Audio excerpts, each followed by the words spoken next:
hustle. Look, change makes you wanna hustle.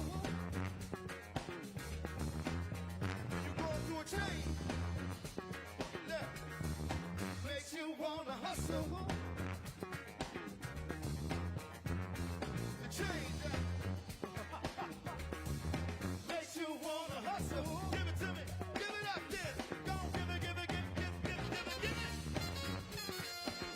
Y'all better believe it, man.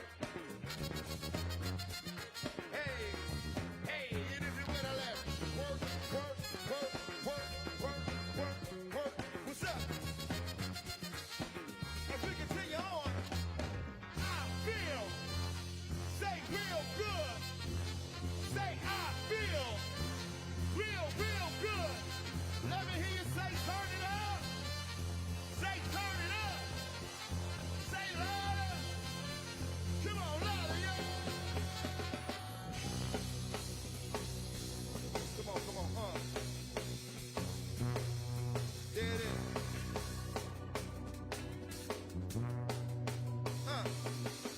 Sing.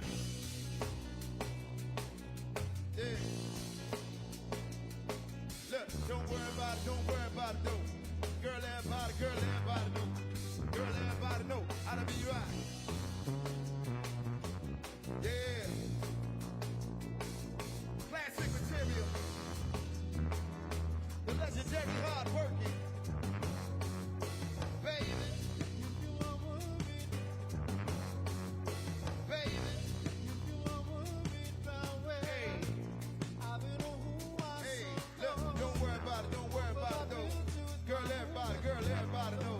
Girl, everybody know how to be right here, right here, right here. We ain't going nowhere, nowhere, nowhere. Yeah, yeah, yeah. Yeah. Somebody told me that this planet was small. We used to live in the same building on the same floor. It never met before we chillin' overseas on tour. Peep this Ethiopian queen from Philly taking classes abroad. Studying film and photo flash, focus for college. She said she working on a flick, put my click through the scope. Listen, she loved my show in Paris, at least in my mouth. And said I stepped on stage and took a piece of her heart. We knew from the start, as things fall apart, they tend to shatter. She told me that didn't matter. When I get home, get at her, 2-letter phone or whatever. Let's link, let's get together. You think not? Like I went home and forgot. Time passed, we back in Philly, man. She up in my spot, telling me the things I'm telling her what's making her hot. Saw the building with her constantly around the clock. She's in my world like hip hop and Michelle and Barack. Come on, man. Yeah. Don't worry about it, don't worry about it, though. Girl, everybody know. Come on, everybody know how to be right here, right here, right here. I ain't going nowhere, nowhere, nowhere. Yeah, yeah, yeah.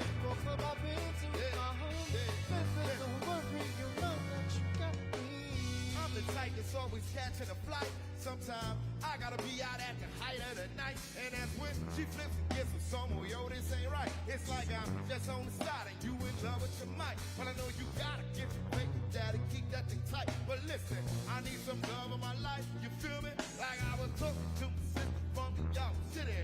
Said she don't ball playing anything pretty.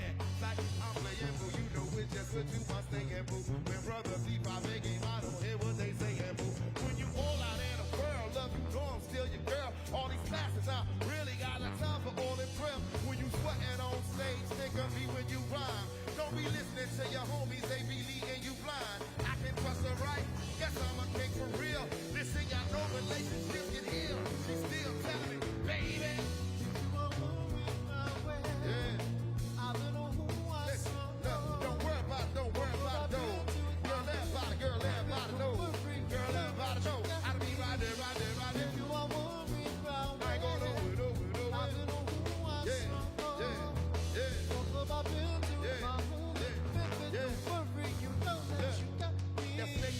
And I'd rather be that cold cat whispering, she trying to play you for the fool. Black, listen to something that's on your chest and just make that thing known. Cause I'm not every 5 minutes all up on the phone. Love, the topic of trust is just a big matter of fact. People, they be biting back, trying to fact it wasn't that ever be. I'm not on some look, I'm a celebrity. I deal with that real, and if it's artificial, let it be. I see people caught in love like whirlwinds, listening to this bar, dealing with girlfriends. That's exactly the spot.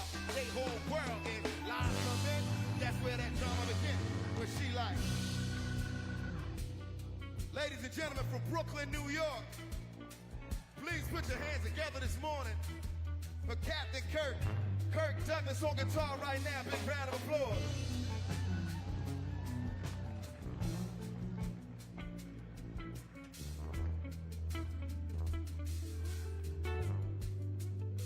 Talk to him.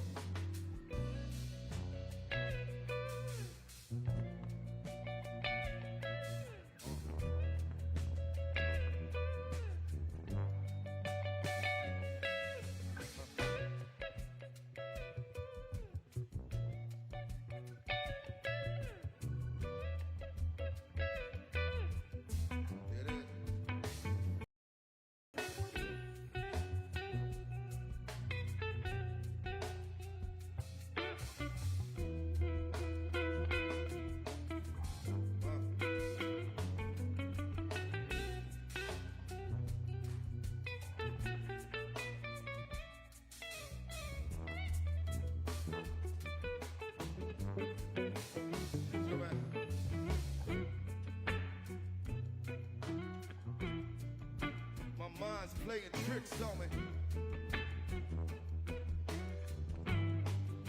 My mind's playing tricks on me.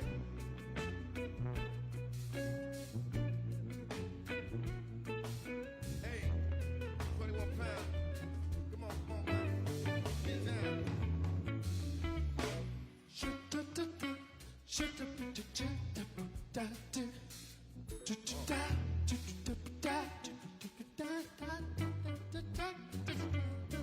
Talk to him.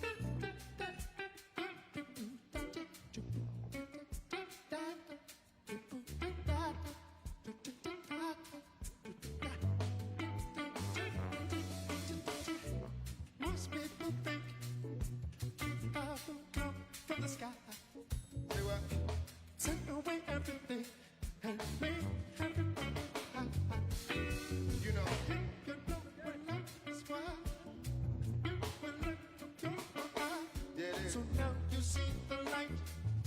You better stand up for your right. Stand up. Get up, stand up. Hey. Stand up for your right.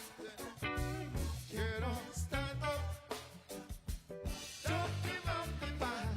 Yeah. Get up, stand up. Stand up, stand up for your right. Yeah. Get up, stand up. Don't give up the fight. Oh, yeah.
You got me. Thank you. Ladies and gentlemen, 100% dynamite solo. That's all right.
Ladies and gentlemen, live and direct from out the concrete jungle, right?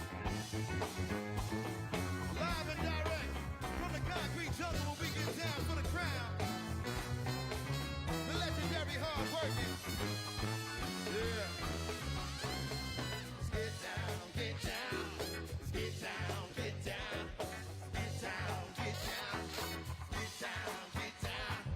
Get down, get down. Get down, get down. Get down, get down. Yeah. Get up. And you say, Illinois, what's up?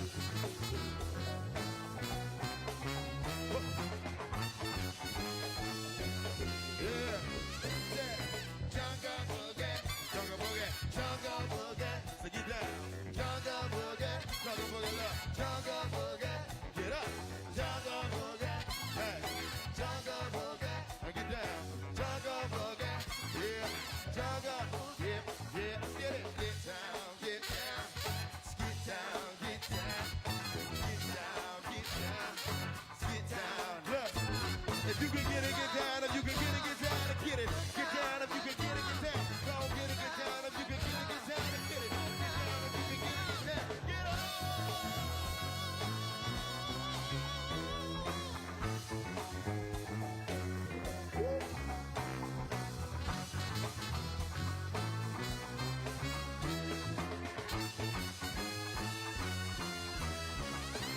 Let's go. I feel it coming on. Look, say like this right here. Look. Mama say, mama sa, mama makosa. Mama say, mama sa, mama makosa. Mama say, mama sa, mama makosa. Mama say, mama sa, mama makosa.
As we begin today's celebration, please welcome some of our distinguished guests. His Excellency, Senator Matteo Renzi, former Prime Minister of Italy.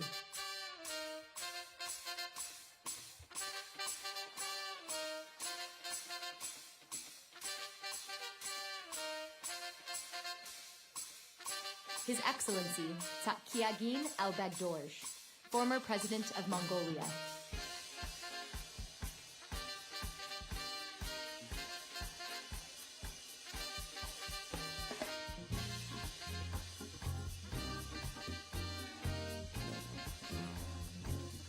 The Right Honourable Justin Trudeau, former Prime Minister of Canada.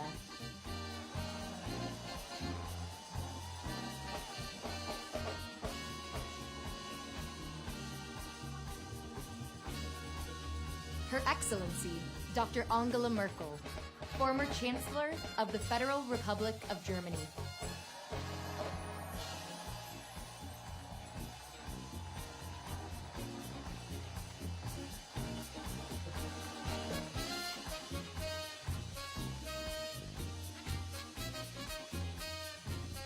And Vice President Kamala D. Harris and Mr. Douglas Emhoff.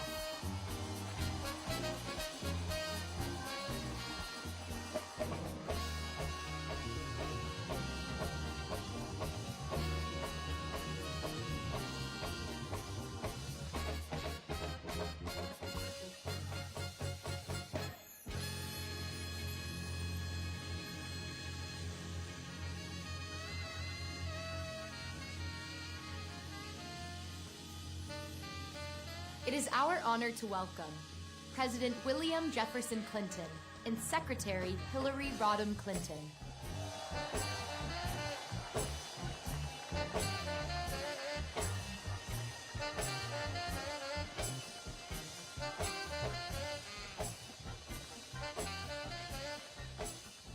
President George W. Bush and Mrs. Laura Bush.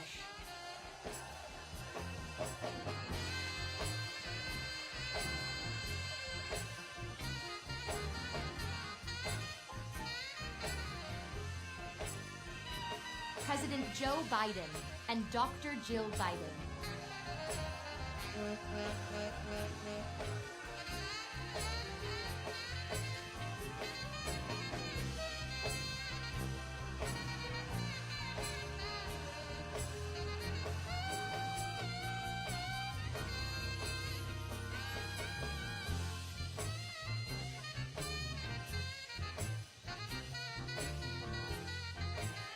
And now please welcome former First Lady Michelle Obama, Malia and Sasha Obama, and our 44th President of the United States, President Barack Obama.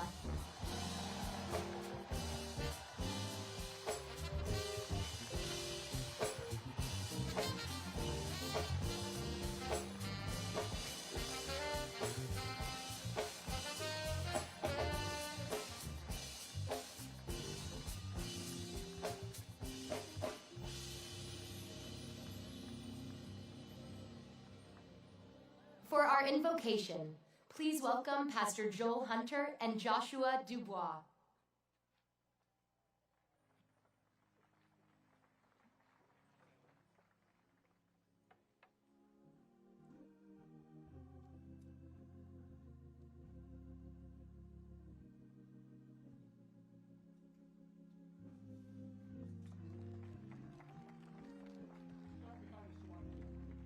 Sorry. If you're a praying person, would you pray with us? Gracious God, we bow our heads in gratitude on this holy ground. We thank you for the long arc of justice you have bent toward freedom, for the founders who confessed that all are created equal, for the abolitionists and the marchers, for the women who claimed the vote, and for the saints who crossed the bridge at Selma, trusting that you walked beside them.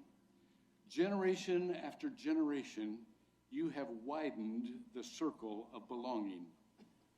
And so we come to give thanks for the man whose name this center bears, a son of many places who answered your call to serve, who stood where no Black American had stood before, and who reminded a weary nation that hope is not a platitude, but a call to action, and who was not just concerned with nations, but with neighborhoods. We thank you for his deeper wisdom, that our differences are not a threat to be feared, but a gift to be welcomed, a source of strength and of greater understanding. Neighbor to neighbor, stranger to friend, he showed us the quiet power of listening, of showing up, and of believing in one another. We thank you, too, for how he loves, a husband devoted to his wife, a father tender with his daughters. In him, we see that a life of service begins at home, with the people we cherish. And we also see a faithful friend who would call on two old teammates to help launch this center with a blessing. Now, God, we ask you to move. Move about this center. Let it be an epicenter of innovation, a balm of restoration, and a hotbed of hope. Move in the hearts and minds of all who pass through these grounds and walk these halls. Let inspiration creep up when they least expect it. Let them feel the same fire that a young man and young woman on the south side of Chicago felt, not too far from here and not too many years ago. And for those who may arrive here weary and heavy laden, let this be a place where peace quiets their souls. Finally, God, move in our futures. Let a strange mixture of what happens here at the Obama Presidential Center, plus the work of human hands, plus your divine work, unleash justice where it is lacking. Loosen democracy from those who would tie it up, and unfurl the type of change that sets captives free. And let that work create ripples in eternity. Smiles in heaven. Smiles that stretch across the divine faces of Fannie Lou Hamer and Joseph Lowry, C.T. Vivian and John Lewis, Frazier and Marion, Anne and Barack. Thank you, God, for all that you have done, all that you are doing, and all that you will do in this hallowed place. Let it be so, and let the people of God say, Amen. Amen. Amen. Amen. Thank you for your service.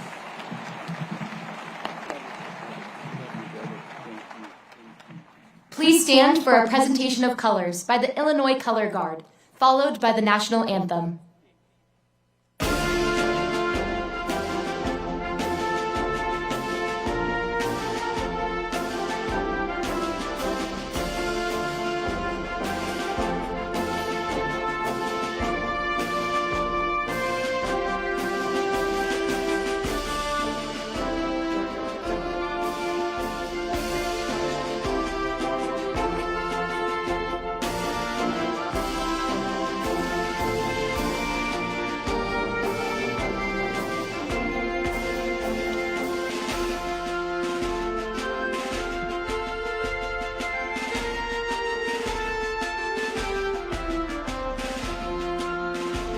Left turn, march.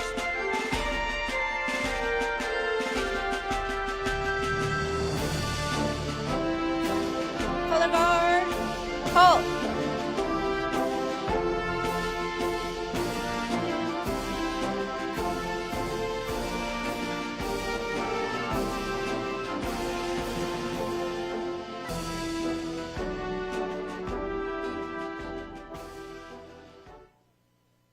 Performing our national anthem, born and raised right here on Chicago's South Side, Emmy, Grammy, Oscar, and Tony Award-winning legend, Jennifer Hudson.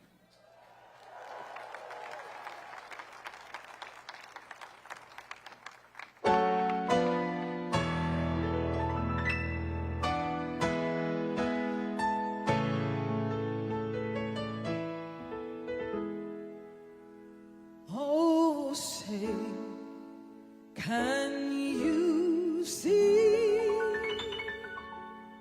by the dawn's early light what so proudly we held at the twilight's last gleaming, whose broad stripes and bright stars through the perilous fight o'er the ramparts we watched was so gallantly streaming. And the rockets went loud, the bombs bursting in agony, proof through the night that our flag was still there. Oh, sing us that star-spangled banner and wave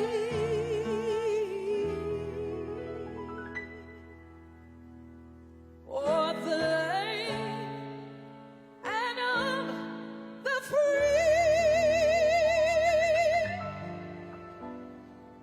and the home of the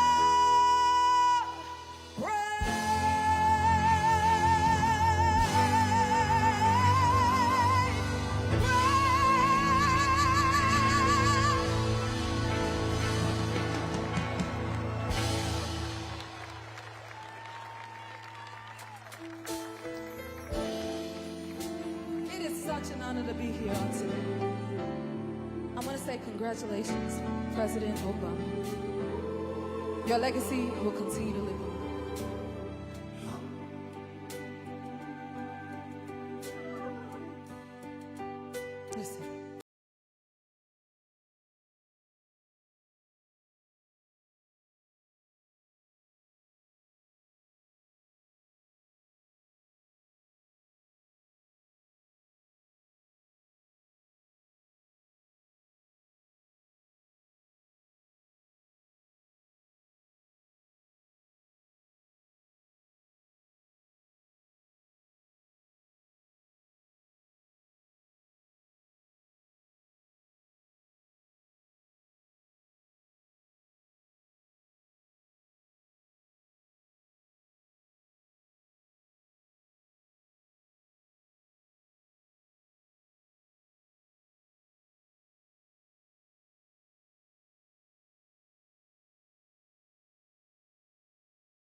Our story begins on the south side of Chicago.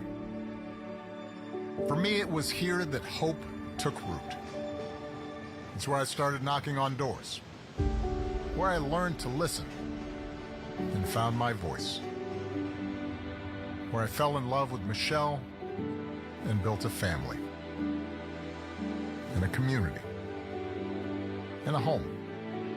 From this place, our circle and our aspirations grew. Because the story of the South Side has always been a story of possibility. And now, we start writing a new chapter. Today, we open the doors of the Obama Presidential Center, a place rooted in this community and built on a simple belief that we can come together and create the change we seek. We. It's the single most powerful word in a democracy. We the people. We shall overcome. All things are possible. Yes, we can. We includes everyone. And this place does too. 19 acres in the heart of Jackson Park, where people can get inspired, where leaders get amplified, where you can connect with folks who live down the street or across an ocean. Here you can do more than reflect on change. You can become it. That's what the South Side taught us. It's what we taught our girls. What generations have passed down to their kids. That progress isn't bestowed from on high. It grows from the ground up. With hard work and courage and faith in each other. We've proven it before. Now let's do it again. Together.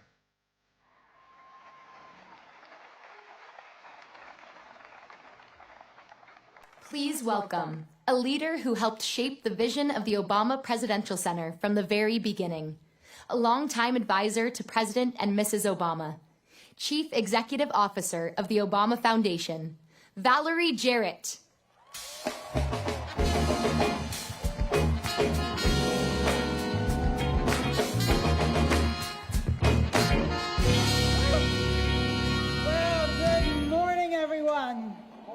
Good morning to all of you who are here in Chicago, who traveled from near and far. Oh my goodness, you're here to celebrate with us, and many of you came through some pretty atrocious weather. And to everyone watching from home, this is a glorious day, and it is for all of you, and the sun is out. So we want you to enjoy the moment. Yes. I am thrilled to officially welcome you to the opening of the Obama Presidential Center.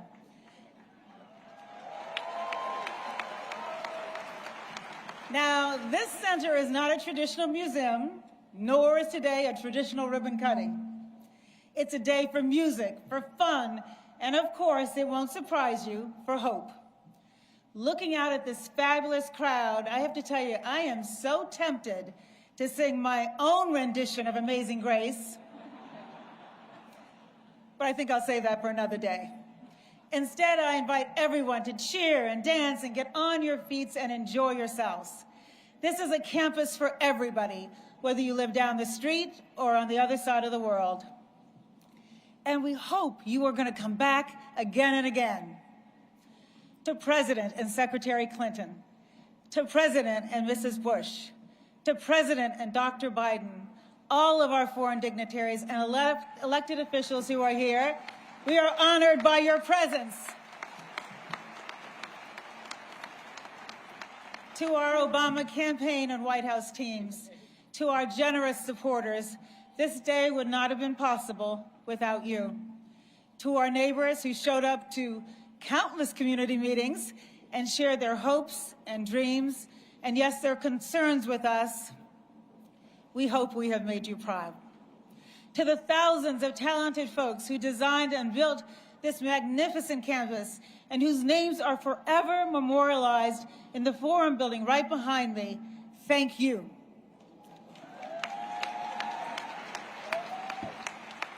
To our board of directors, Marty Nesbitt, our chairman, all of the members of the board who provided exceptional oversight and guidance and support, and to my amazing team, whose dedication and commitment to excellence have made our programs, the center, and this celebration all exceptional. Thank you.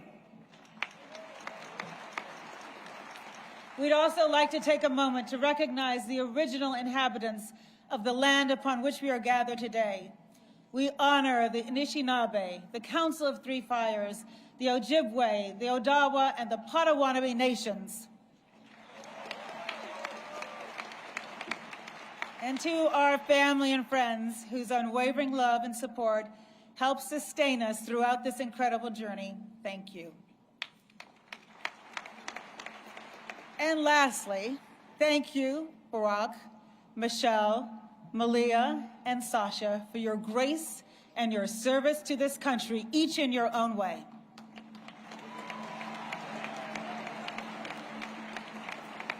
So I grew up on the south side of Chicago, riding my bike right through Jackson Park. This community is home to me, and it is home to the Obamas. I first met Michelle and Barack 35 years ago. They were engaged to be married. Malia and Sasha were a glimmer in their eyes, and they were just beginning their careers. They didn't know what path their lives would take, but they were both committed to a life of service. They were two very young and talented people who wanted to leave the world a little better than they found it. Now, a lot has obviously changed since then, and I'm not just talking about Barack's hair color. Sorry about that. But I'll tell you what has not changed. What hasn't changed is Barack and Michelle's devotion to family and friends, their values, some of the same values we teach our young leaders: integrity, courage, imagination, resilience, and yes, empathy. And their unmistakable belief, their unshakable belief that to whom much is given, much is expected. I am so grateful to them for our deep friendship that has withstood the test of time and for bringing me along on this extraordinary journey. Now, of course, that history wasn't made by the Obamas alone. It was made by countless people upon whose shoulders they stand, and those who have stood by them through all the ups and downs, including many of you who are here today. People who refused to accept the status quo, who wanted to be part of something bigger and more important than themselves, and who came together to work towards a common goal. When I think about all that hard work and the purpose of this new center, it reminds me of a story about one of our former organizers, our field organizer, Ashley Baya. It was 2007, in the heat of the primary. I traveled to Conway, South Carolina, to try to convince a couple dozen undecided voters to support Barack Obama. Ashley, who was a 20-year-old white woman from Florida, greeted me pretty confidently as we walked in the room. And she kicked us off by sharing her personal story with the group. She told us that when she was 9 years old, her mom lost her job and her health insurance after being diagnosed with cancer. In order to help save money to pay for treatment, Ashley convinced her mom that she loved mustard and relish sandwiches. Yeah. So for a year, that's what Ashley found in her lunchbox. She told the group that she supported Barack Obama for a simple reason: he cared. He cared about making sure that all Americans could have essential and affordable health care. After Ashley spoke,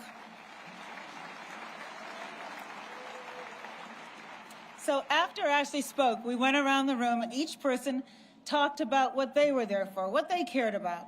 They wanted to hear about all kinds of things that the senator was proposing: his plans to create jobs, help veterans, save the environment. Then, about 2/3 of the way around the room, an older black gentleman said, rather matter-of-factly, "You know, I'm not here to listen to what you have to say about any particular issue. I'm here because of Ashley. I know her, I trust her, and because of her, Barack Obama has my vote." Ashley's here today. Where are you, Ashley?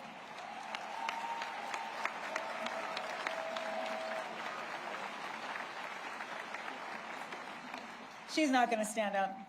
Now we know there's a little bit of Ashley in all of us. Real change is not predestined, nor does it happen simply because of someone's title or station or status. Real change depends on trust. The kind of trust that was built between a young white woman from Florida and an older black man from South Carolina. That's what Barack's campaigns were all about. That's what Barack and Michelle's 8 years in the White House were all about. That's what this center is all about. This is not a monument to the Obamas, you guys. This is a tribute to all those who made their journey possible.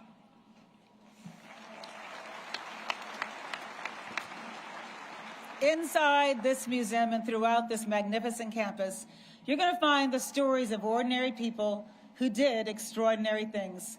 Stories that show the inevitable zig and zag of our efforts to perfect this nation, but that nonetheless paved the way for Barack Obama's presidency and everything achieved during his 8 years in office. This center is also a challenge to the next generation of changemakers because our work is never done. In the words inscribed on the outside of the museum building, we each have the glorious task of continuing to improve this great nation of ours. This center may be named for the Obamas, but it is built for you. So let's celebrate. There are thousands of people enjoying themselves right now on the Midway. So let's check in with our host, who's in the middle of the action. Yeah, she's an actor, a producer, and one of the most influential voices of her generation. Marseille Martin. Take it over, Marseille. Hello, y'all. Back at the plaza. Hi, Valerie. Thank you, everyone. And yes, I sure am in the middle of the action. The crowd is electric over here. Make some noise. I feel like a whole cookout over here. We got the food truck, music was going, the lawn chairs. We are having so much fun. I also have a bunch of amazing people over here that I would love to talk to because they have incredible stories. Now, okay, we'll start with you guys. What is y'all's names and where y'all came from? Nadej. I live here, but I'm originally from Congo. Nice, nice. My name is Claudia, and I just came all the way from Africa yesterday for this event. Shout out to that! Wait, how long was that flight? I took a first flight that was 6,000 miles, and the second one 4,000 miles, so in total to 10,000. That is incredible. Now, why was it so important for you to come to this event? Because I had the incredible story. That was in 2008. I was studying journalism in Harvard. And what happened is that Barack Obama became a candidate, and I called my family in Africa, and I said, okay, you know what? I think I know who the next president's going to be. And it's inspired me a lot. And 3 years after that, I created the first American school in my country because of it.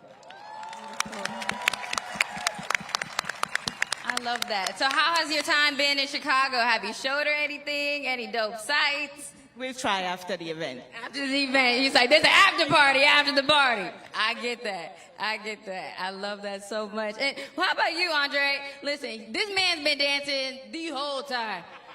Let me start by saying that. How are you feeling today? I'm great. This is inspirational. This is fiery. I love America. I love Chicago, and I love the melting pot that we still are. And I so with the vision of America. Let's go. Yes. What's like your go-to dance move for today? If you could describe like this whole event, what would be the move?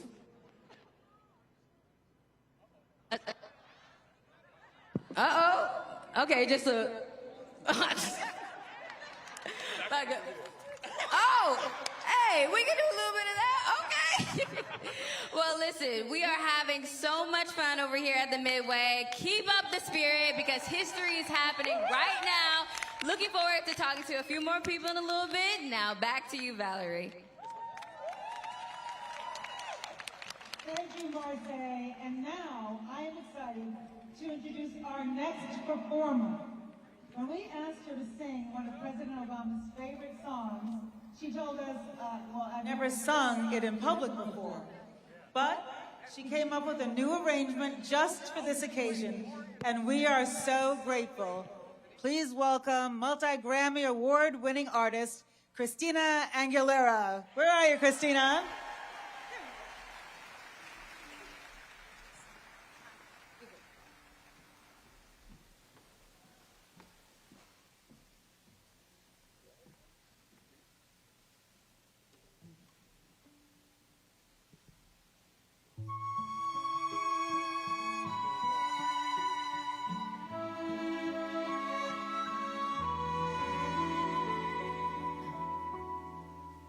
See trees of green, red roses too.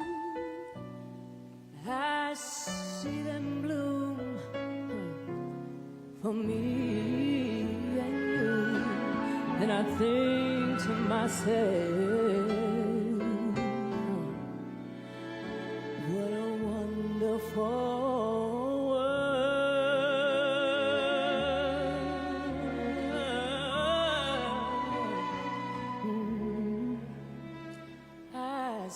skies of blue and clouds of white, the bright, blessed day, the dark, sacred night, and I think to myself,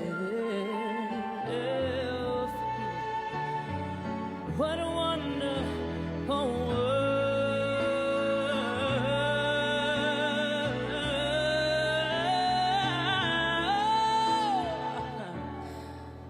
The colors of the rainbow, so pretty in the sky, are also on the faces of people going by.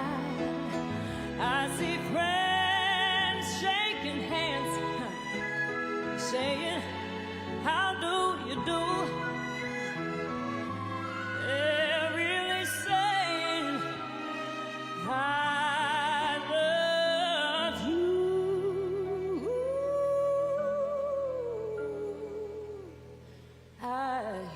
babies cry.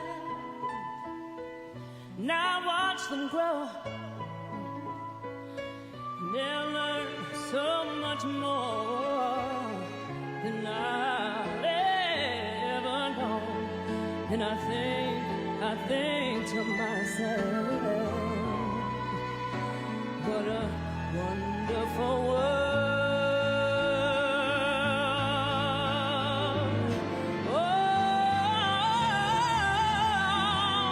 The colors of the rainbow, so pretty in the sky, are also on the faces of people going by. I see friends shaking hands, saying, how do you do? Yeah, really saying,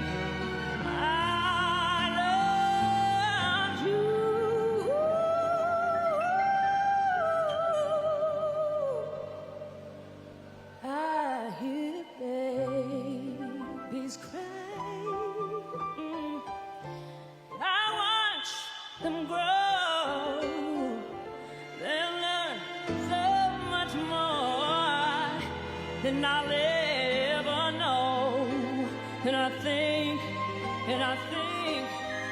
to myself, what a wonderful world.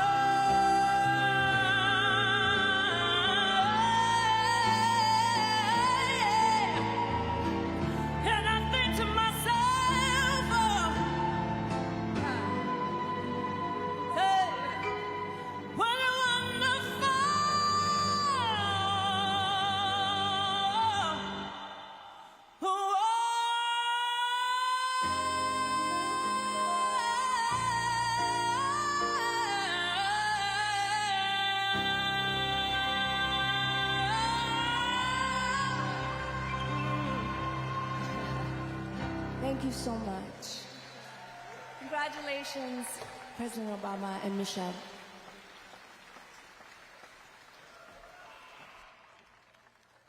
President and Mrs. Obama have always shown us that hope isn't passive. It's something you show up for. For the past 8 years, the Obama Foundation has been bringing that hope to life. Now, see the mission in action. Leaders emerge every day. In classrooms, in neighborhoods, in communities across continents. A whole generation is already shaping what comes next. We are reporting live from Rio. Welcome to Greece. Africa, Europe, and the Welcome to Pacific Chicago. region. I'm in Antarctica. For over a decade, the Obama Foundation has created opportunities for young people to realize their ability to change their world. Young people like our boys and young men of color in the My Brother's Keeper program, created by President Obama in the wake of the death of Trayvon Martin. Boys who dream big and whose growth we can nurture because their success is our success. We had to be able to say to them, you matter. And we are going to make sure that you have the opportunities and chances to move forward. My Brother's Keeper is definitely the support that helps us catapult our young men into greatness.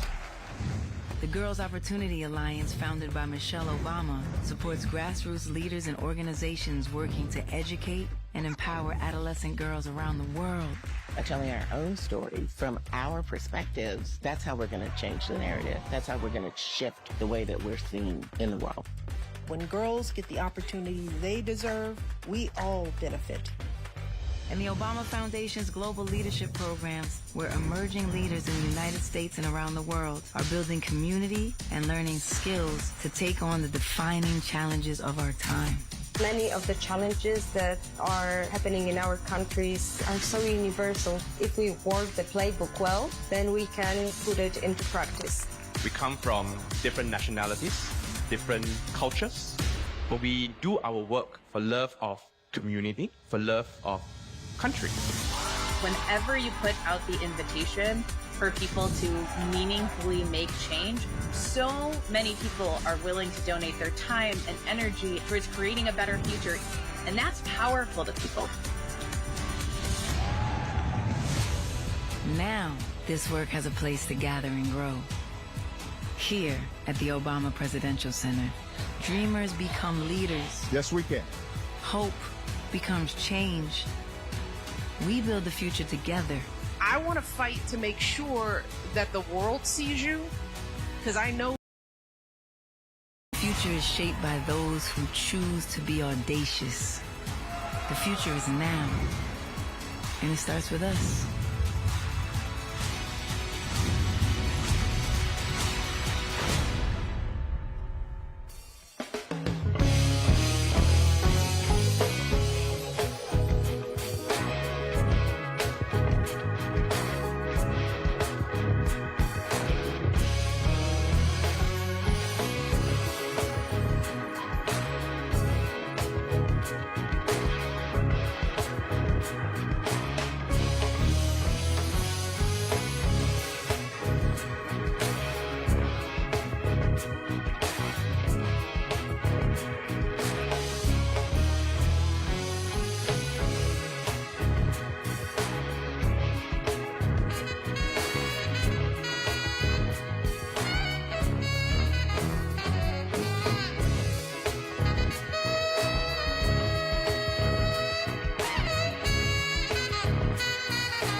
Alrighty,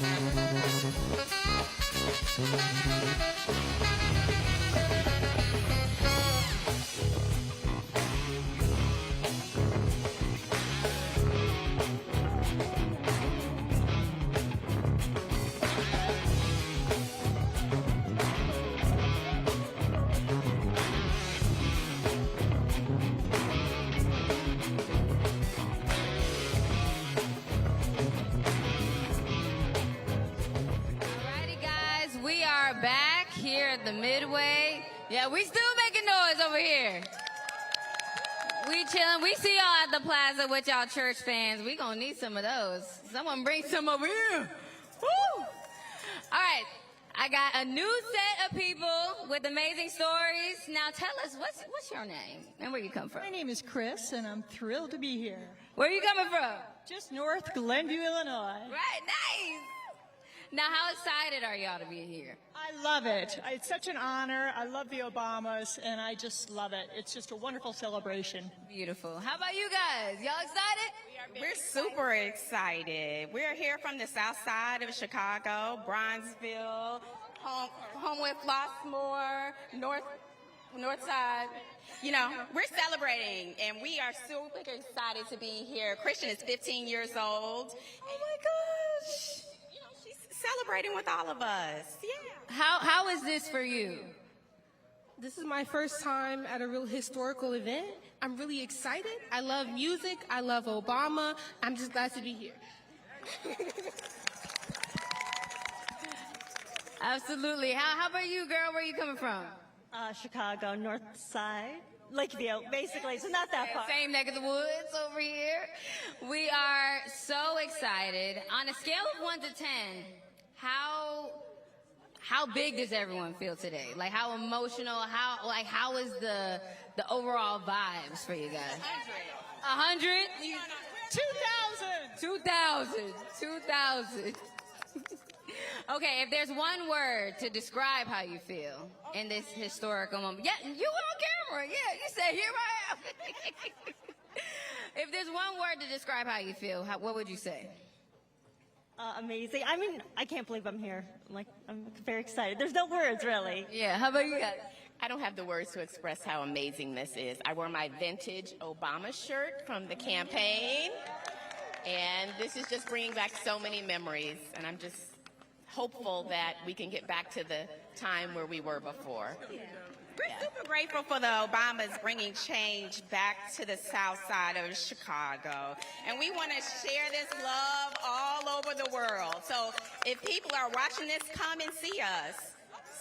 Come to the museum. Okay. And the power of love. The power of love. All right, we excited. We still lit over here. Back to y'all. For the past few months, young artists from Guitars Over Guns, an organization that empowers youth through music and mentorship, have been working with rock legend Eddie Vedder to create an original song. Every note, every chord, every lyric. Please welcome Chicago icon and the voice of Pearl Jam, Eddie Vedder and Guitars Over Guns.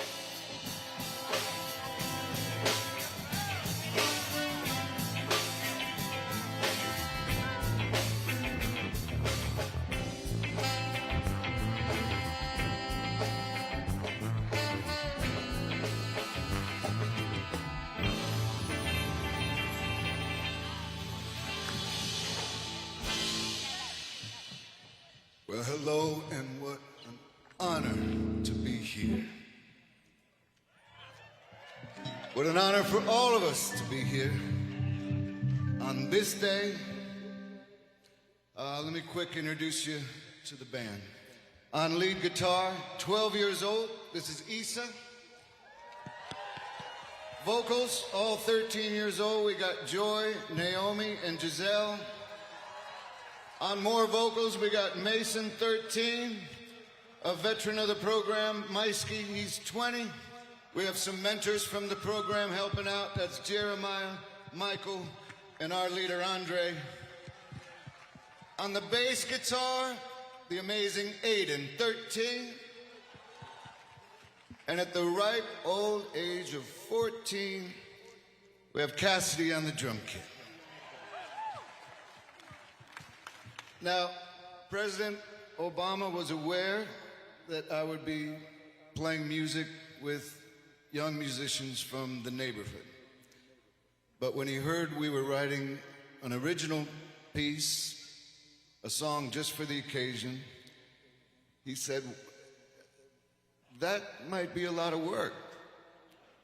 And as usual, he was right.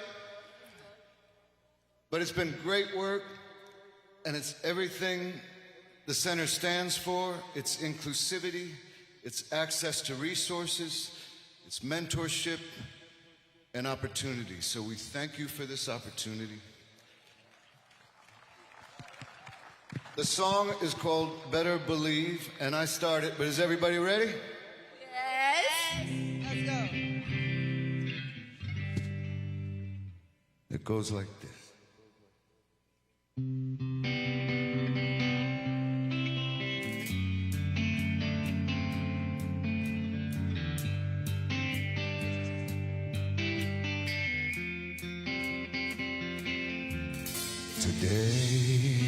Today is not just another day. We've been called, and I can hear it clear finally. If I can say what I want to say and be the one I want to be, there'd be no one who can take my place. Evil had days where we could not find our fate, but all of that searching is what led us all here today. You better believe, We'll rise believe up. what you see. After it's all said and done, we all can agree our time is not up. We'll fly to the stars after it's all said and done. You better believe, believe in me, believe in me.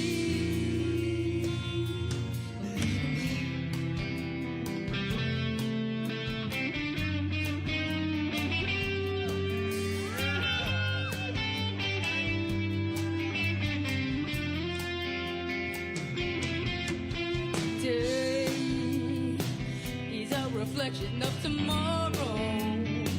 No more pain and sorrow. Now we can seize the day. Being on your own, it can be lonely sometimes, but we have to find a way to make it through the rain. Ooh, rainy days. You better believe we're gonna be here after it's all said and done. We all can agree our time is not ours. We'll fly through the stars after it's all said and done. You better believe, believe in me, believe in me.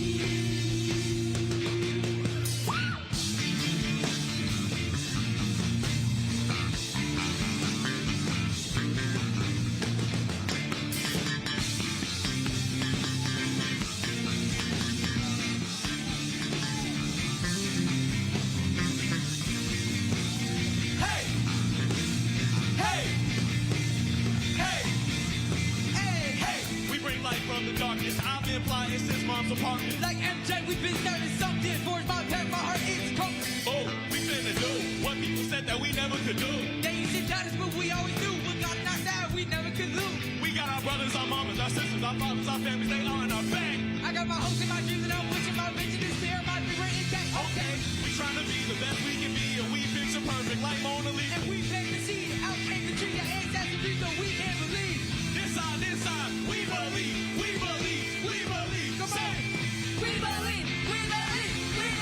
side to side. We believe, we believe, we believe. Come on. We believe, we believe, we believe. Everybody. We believe, we believe, we believe. Say it. We believe, we believe, we believe. We believe, we believe. You better believe. Yeah, alright. We're gonna choose it after it's all said and done. Take charge. We all can agree. With our time in our heart. We'll fly to the stars after it's all said and done.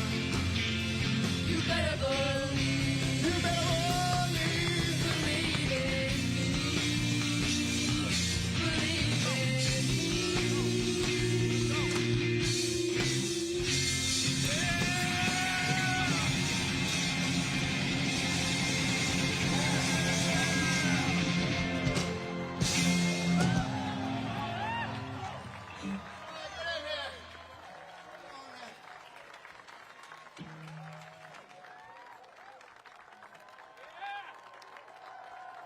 He's an entrepreneur, innovator, and a driving force to make the Obama Presidential Center a reality. A longtime friend of the Obama family, chair of the Obama Foundation Board, Marty Nesbitt.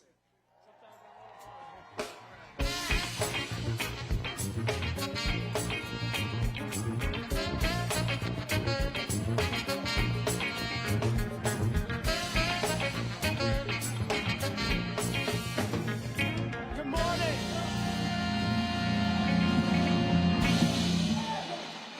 I love that tan suit. How y'all like my tan suit?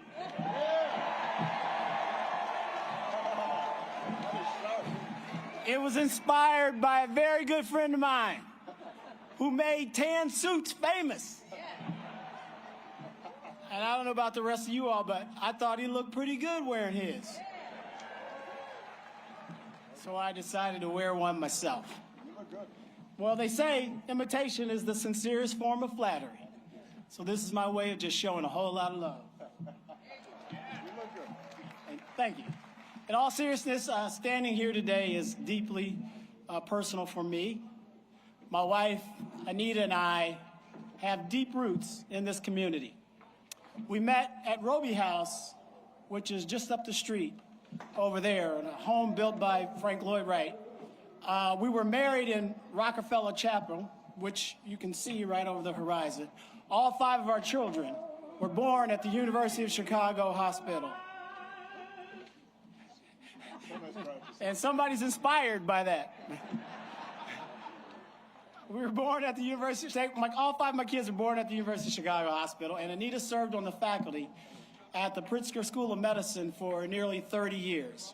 Over the decades, we have watched this city and this community evolve, overcome challenges, and continually reinvent itself.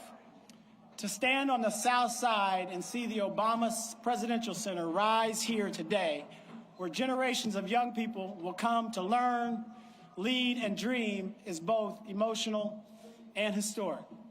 For us, this moment is also a chance to reflect on the privilege of our decades-long friendship with President and Mrs. Obama, which was forged right here on the South Side of Chicago. We have watched them grow as leaders, as parents, as partners in a remarkable journey of service. And throughout that journey, we have seen the same qualities that inspired millions around the world: conviction, humility, and an unwavering belief that the power of ordinary people can do extraordinary things. Those values are embedded in this place. This is more than just a building. It's a promise. A promise that leadership matters. A promise that democracy depends on participation. A promise that young people, regardless of where they come from, can make a difference in the communities and in the world.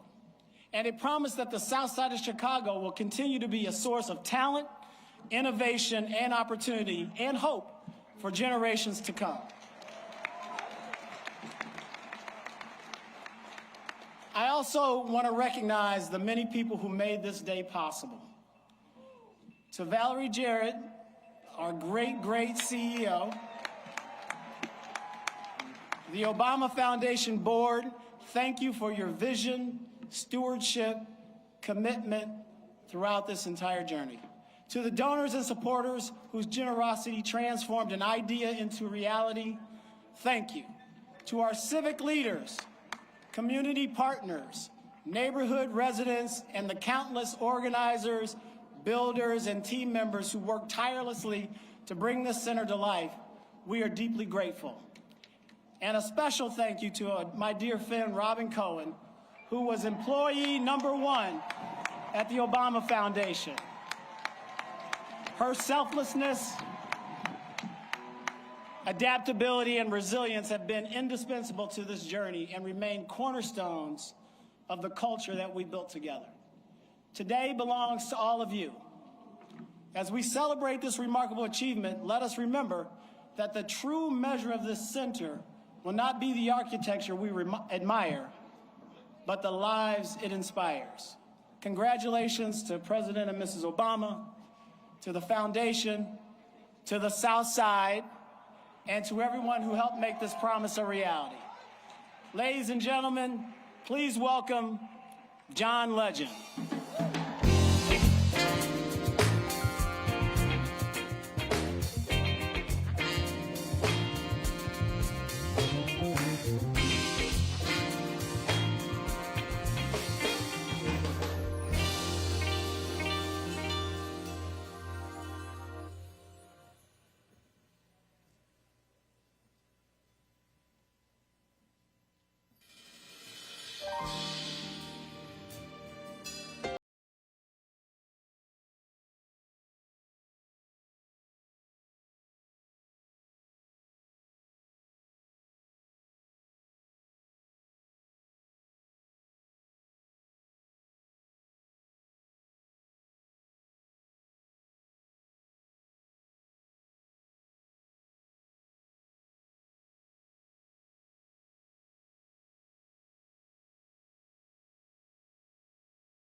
Hold your head up high.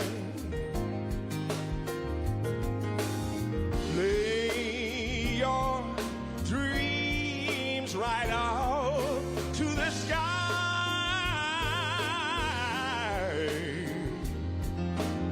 Sing your greatest song. You keep going, going.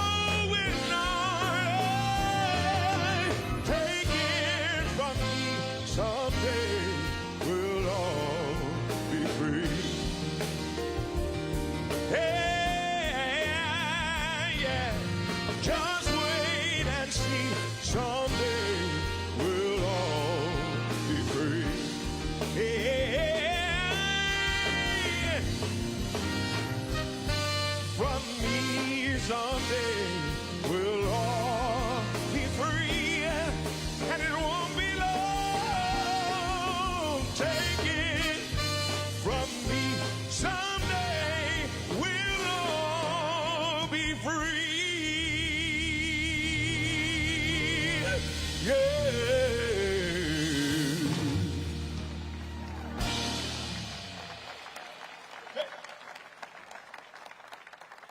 Thank you so much. It's so good to be here on the south side of Chicago. The first time I met President Obama, he was Senator Obama. We met in his office almost 20 years ago. And he was contemplating running for president. I told him, if you need anything from us, just let us know. We'll be glad to help out. And help out we did. We were so grateful to be a part of this entire journey from the beginning. So grateful to see this beautiful facility here, honoring all the work that the Obamas did, but that all of us did together. We're so grateful for this opportunity. We've got some more amazing Chicagoans to come to the stage. Please welcome this incredible choir, United Voices of Chicago.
The Girls' Opportunity Alliance helped her reach for her dreams. Growing up just down the block, this aspiring filmmaker is now shaping the stories of tomorrow.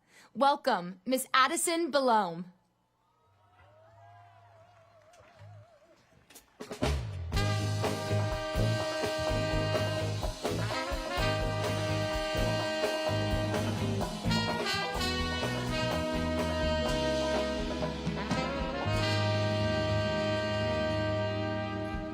Good afternoon, everyone. My name is Addison Belome. I'm a film director, a rising sophomore at the University of Southern California School of Cinematic Arts.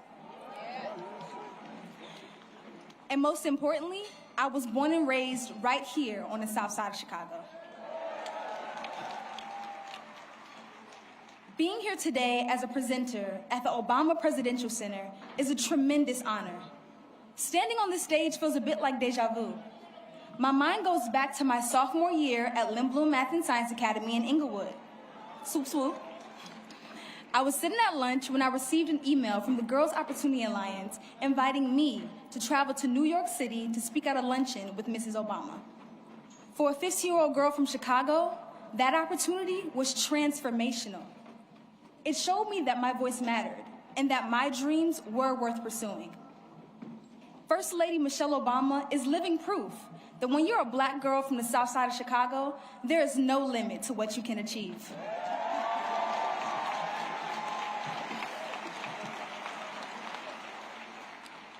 Raised in South Shore and educated at Whitney Young High School, Mrs. Obama's story began in the same city that shaped me. Throughout her life, she has remained deeply committed to uplifting communities like the ones that raised her. Over the past 5 years, I have driven past this site on Stony Island countless times, on my way to school, to visit fans, friends, and family. I felt a sense of excitement and possibility, knowing the impact this center would have on my community. At the Girls' Opportunity Alliance luncheon in 2022, I spoke about how violence in my neighborhood sometimes limited the freedom that many children take for granted. But today, because of spaces like this one, generations of young people on the South Side will have greater access to education, opportunity, community, and inspiration.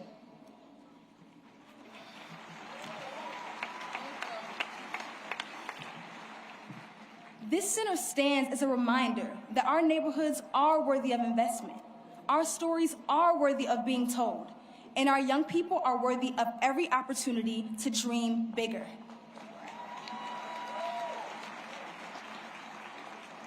Now, I have the extraordinary privilege of standing before you as I introduce a woman who took a chance on me, inspired me to dream bigger, and has been a constant source of inspiration in my life. Please join me in welcoming the one and only First Lady Michelle Obama.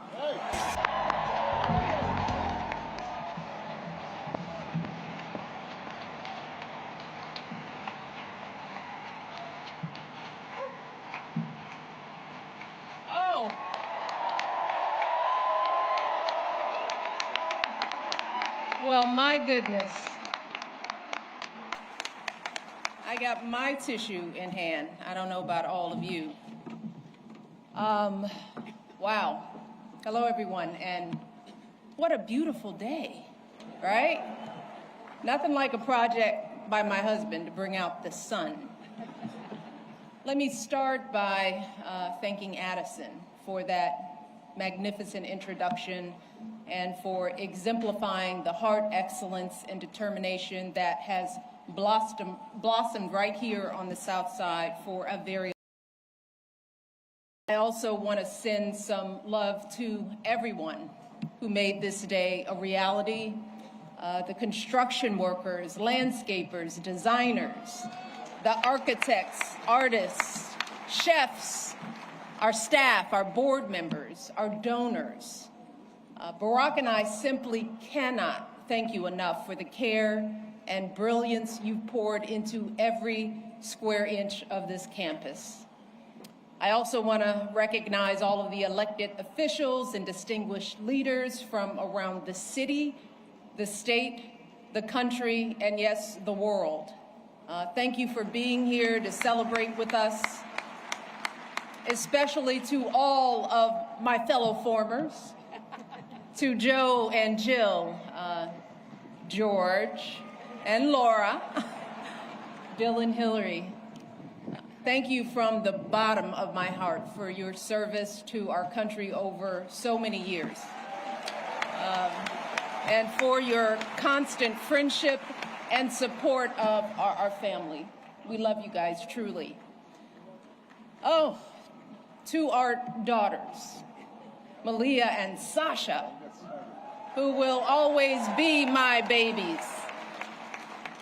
Even though we're no longer playing hide and seek on the South Lawn with Bo, or hosting sleepovers in the solarium. I see a lot of some sleepover girls here. You both have grown into such brilliant and beautiful young women, making your way out there in the world. Thank you for bringing so much joy and spirit and energy to a life you had no voice in choosing, and for making us proud every step of the way. Love you, babe. Oh, so please indulge me for a moment, because I'm gonna take a little time to do something that I know my husband will not do today, and that is to fully sing his praises.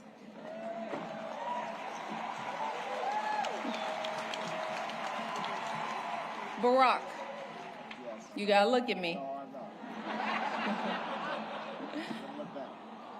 You told me all those years ago that you couldn't promise me the world, but you could promise me an interesting life. And of course, you outdid yourself and managed to give me both. I know it hasn't always been easy, but there hasn't been a single second through this experience that standing by your side hasn't left me in awe. 8 years in the crucible, and not once did you melt from the heat. Not once did you let it harden you. Instead, you used it to reveal your truest essence, your stubborn optimism and unflinching courage, your dazzling brilliance and unpretentious decency, your ferocious work ethic, and absolutely unshakable moral fiber.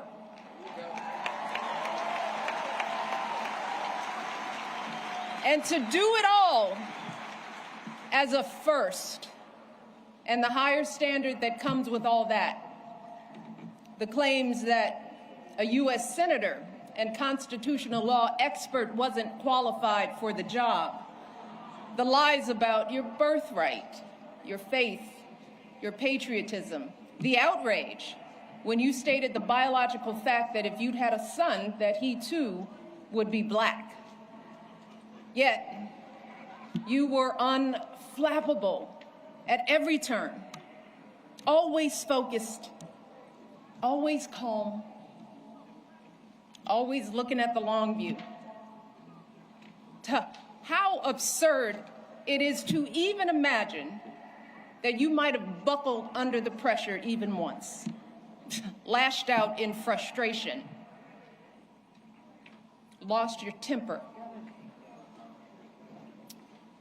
How absurd it is to imagine that you might have done anything but make our family and this entire country proud.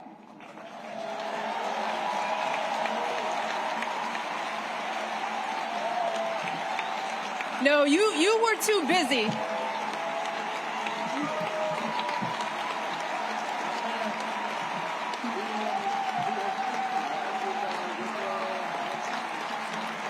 I'm not done, y'all. Not done. So much to say. You were doing the people's work, rescuing our economy, expanding health care, ending a war, ordering the bin Laden raid, saving an auto industry, winning a peace prize.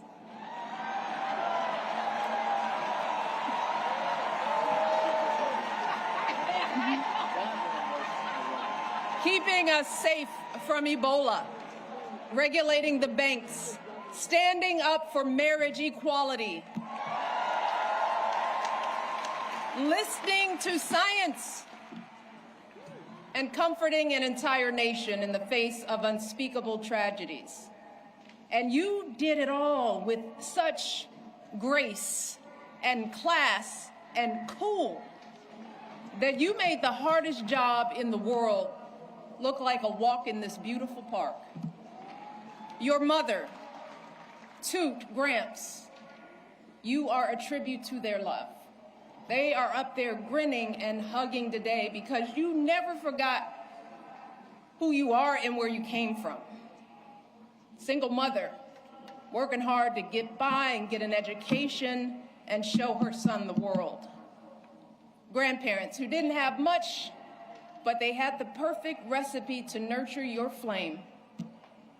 You never forgot the folks in the union halls and church basements here in Chicago, where you first put your ideals to this test.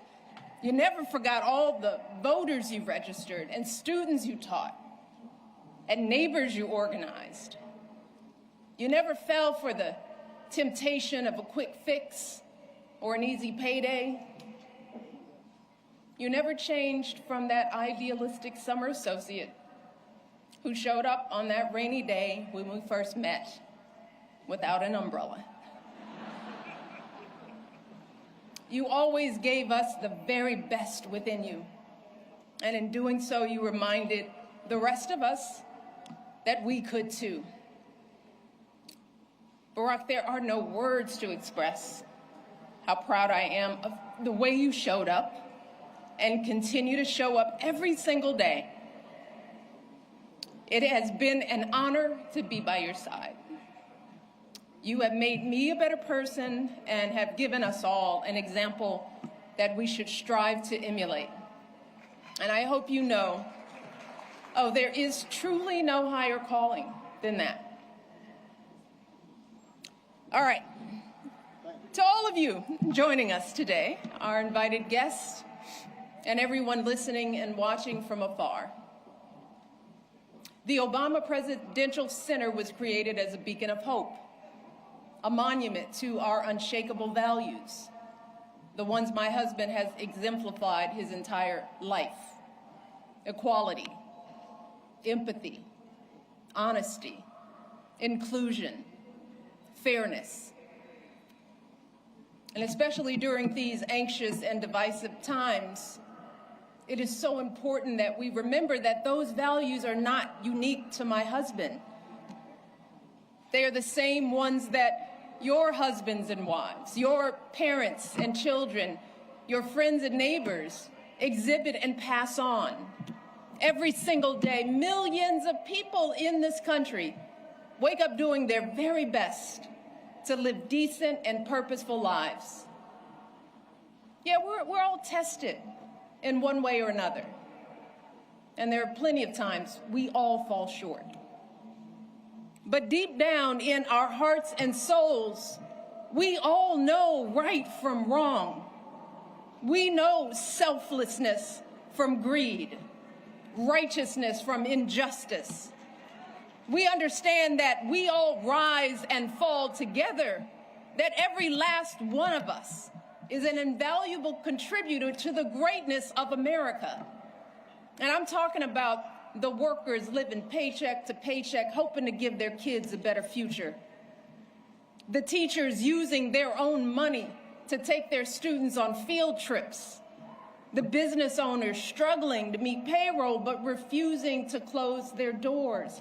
All those folks sweating over stoves to provide meals for their communities. Folks shivering in the freezing cold to deliver our packages, picking up trash to keep our parks clean, volunteers dedicating their weekends to coaching t-ball or directing the church choir or mentoring a child. That's where the truth of this country lies. Not in grabbing as much as we can get for ourselves or knocking folks down to prop ourselves up, but in the overwhelming goodness, the relentless striving, the quiet dignity that is inside all of us.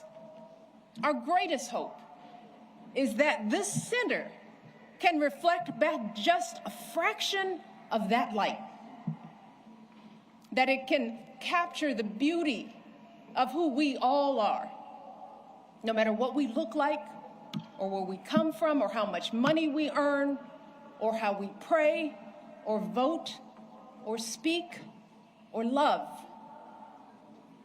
It's why during our administration, we threw open the White House doors to all sorts of folks who don't usually get to meet the president or first lady, the families pinching pennies to send their first child to college, the teenagers who know that a hot afternoon means the bullets start flying, the military spouses and children serving and sacrificing just like their loved ones in uniform, the Native kids showing us that resilience and pride can never be stolen, the 4-H'ers and FFA members with calluses on their hands from feeding livestock, the immigrants proving what it truly means to be a dreamer. These folks aren't Americans too. They are America. They are the beating heart of this country. They are us, and we are them. And to ignore this simple truth, to refuse to respect the contributions and experiences of people who aren't exactly like us, y'all, puts us all at risk. Failing to see the humanity in all people puts us all on a slippery slope. And once that slide starts, there's no telling where it stops.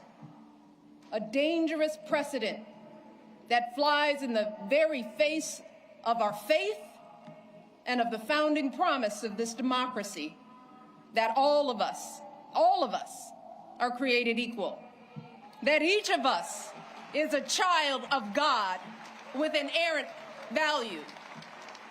And no one, and I mean no one, has the right to sit in judgment of who's American enough.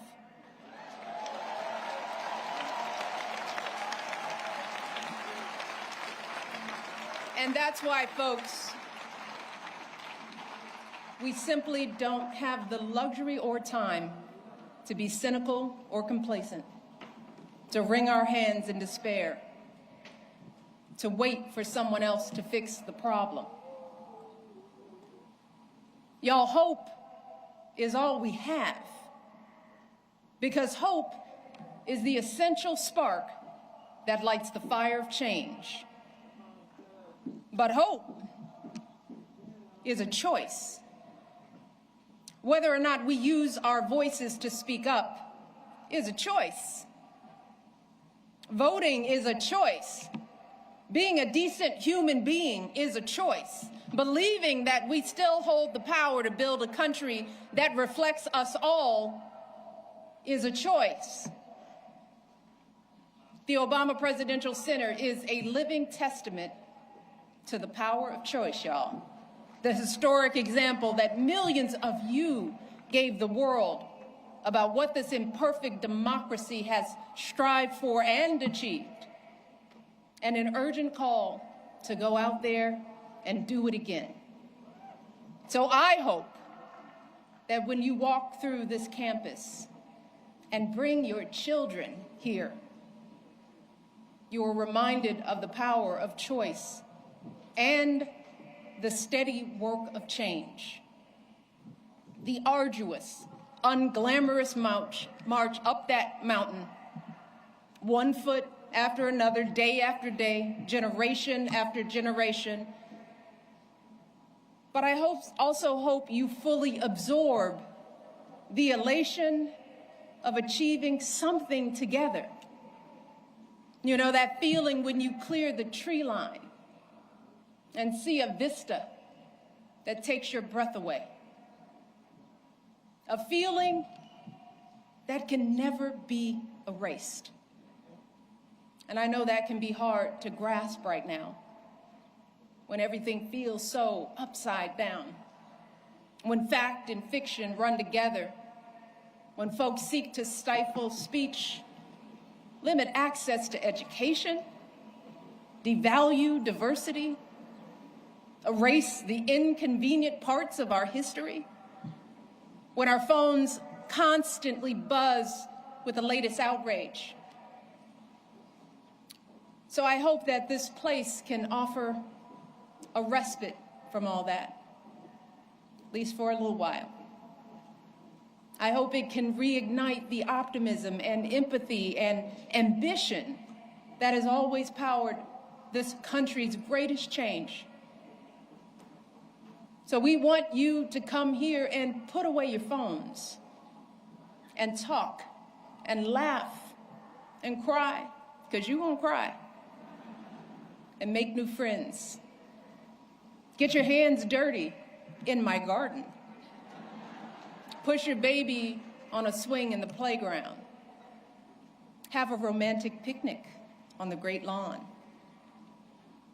Because that's the work of democracy too. Being neighborly, taking care of public spaces, having some fun, enjoying each other, shaking out of the isolation and division that have crept too deeply into our lives. And to my fellow Southsiders, I want you all to make this campus a part of your lives. Be inspired by the world-class art. Check out the books from our beautiful public library and bring them back on time. Drop some beats in the recording studio, hit some corner threes at home court, hold birthday parties, jumpstart clothing drives, host citywide cleanup days here.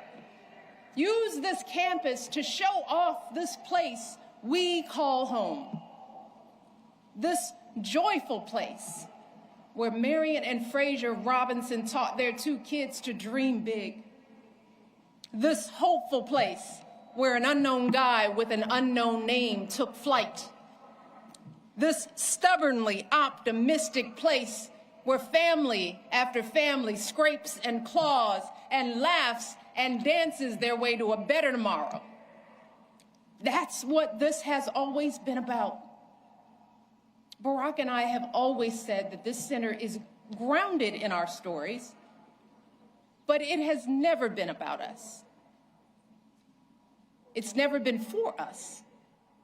And it's going to be here long after we're gone.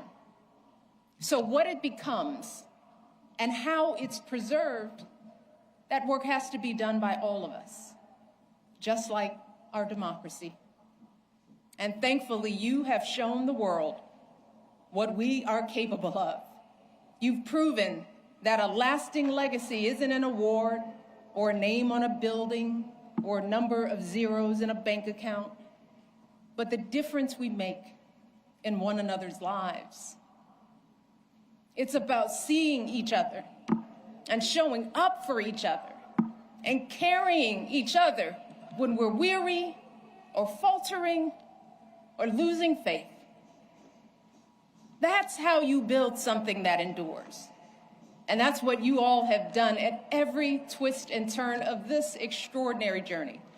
You have protected and proclaimed the hope that beats within the heart of this campus.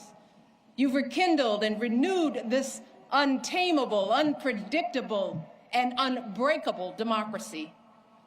And I know that you all are going to astonish us even more in the months and years ahead, because you all have proven beyond a shadow of a doubt that when we truly see each other, when we strive to bring out the best in ourselves and one another, oh, there is no limit to how high we can go.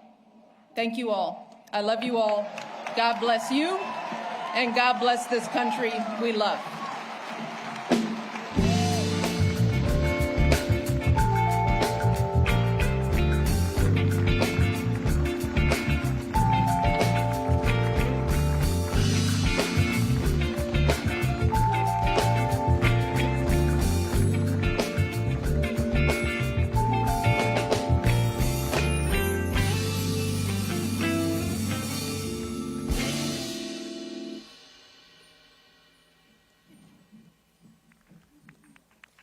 Wow, my girl. I love her so much. Mrs. Obama talked about the power of community, and moments like this matter because, listen, somewhere in this crowd is a future filmmaker, a future teacher, a future entrepreneur, a future creator, a future anything. Days like today can change the way we see what's possible for ourselves. Now,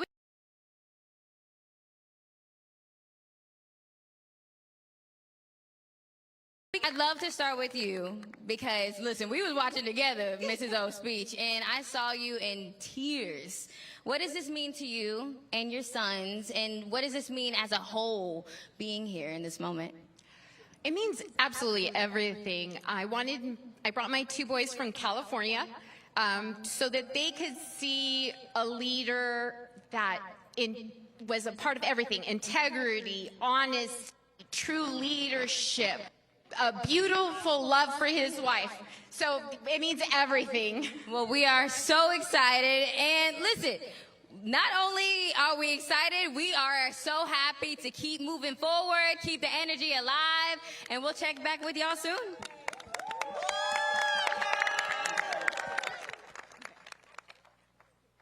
One stage, one world. That spirit comes to life on this campus and through our next artists. Please welcome Rock and Roll Hall of Famers, U2's Bono and the Edge, joined by Jackknife Lee.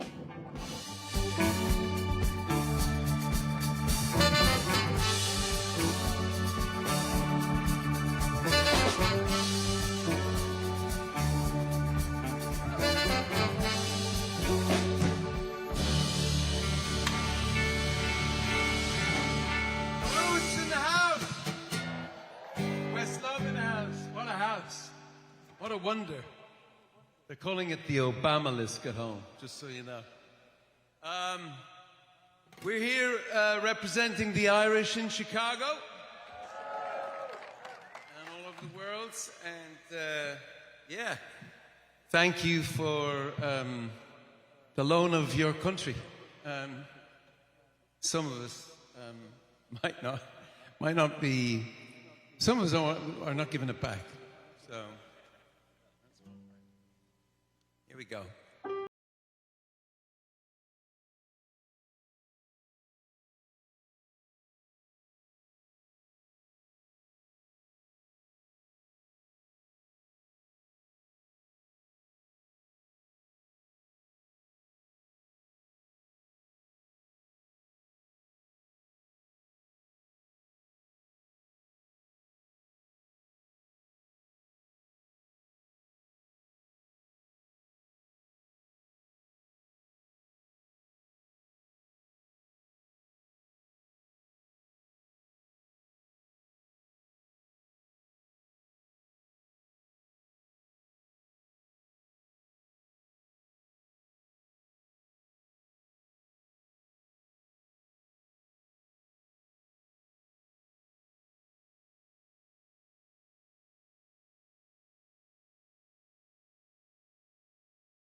tight to democracy, community. Isn't she lovely? 44 and the family.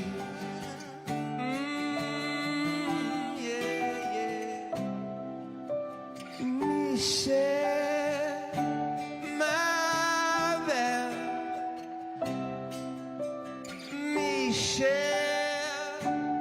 my belle. Sing it now. Michelle.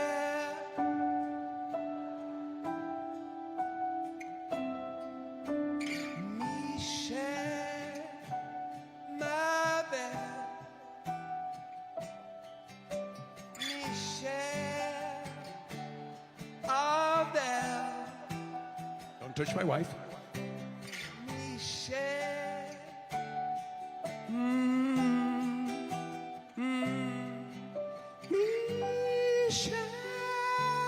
my belle.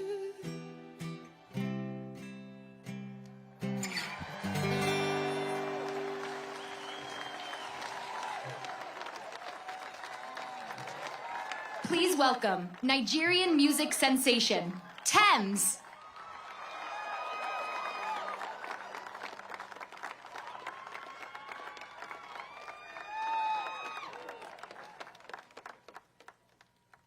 Thank you.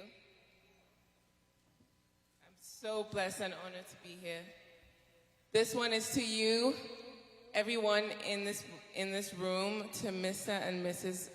Obama, and to Sandra and all the family. Are you ready?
Make me your matter, make me your matter, make me your matter.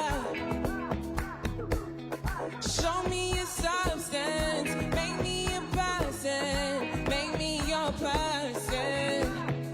Give me one break, I need faith, faith to believe you, faith to receive you. Give me something I'm lacking, I don't need nothing. You are my everything.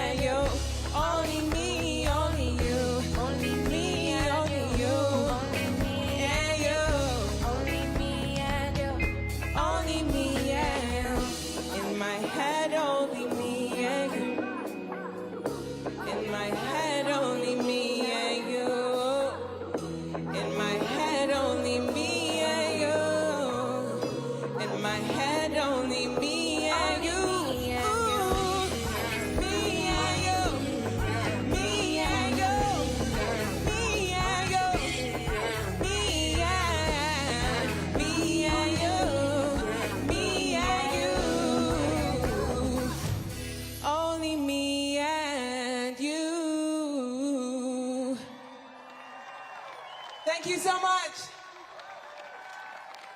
Please welcome Latin music superstar, Mark Anthony.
What a beautiful set of iconic legends and global superstars.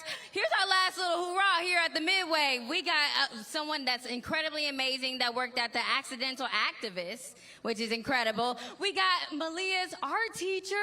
You want to say hi? Hey, Malia. Sweet. Today is your girl's birthday, so happy birthday. Best birthday ever. And I miss you. I miss you guys. I miss you guys. I miss you.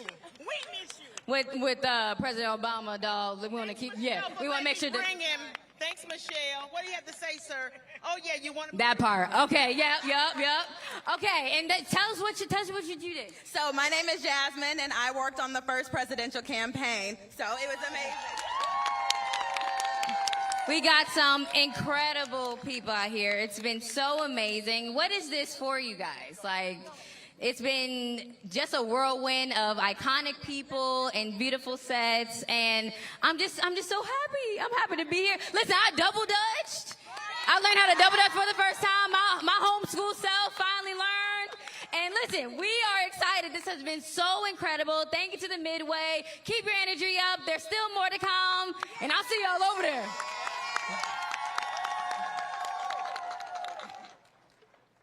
All the way from the president's hometown of Honolulu, Hawaii, please welcome an alum of the Obama Foundation Leaders Asia Pacific Program, Dr. Punihei Light.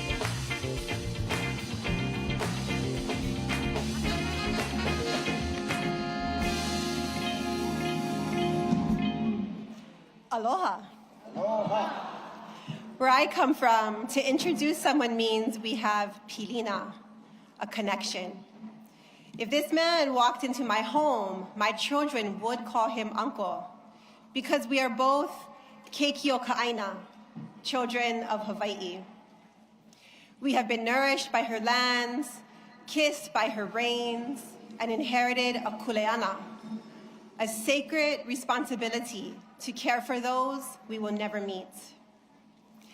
To introduce him today is not just to talk about who he is, but to share what he invites out of each of us.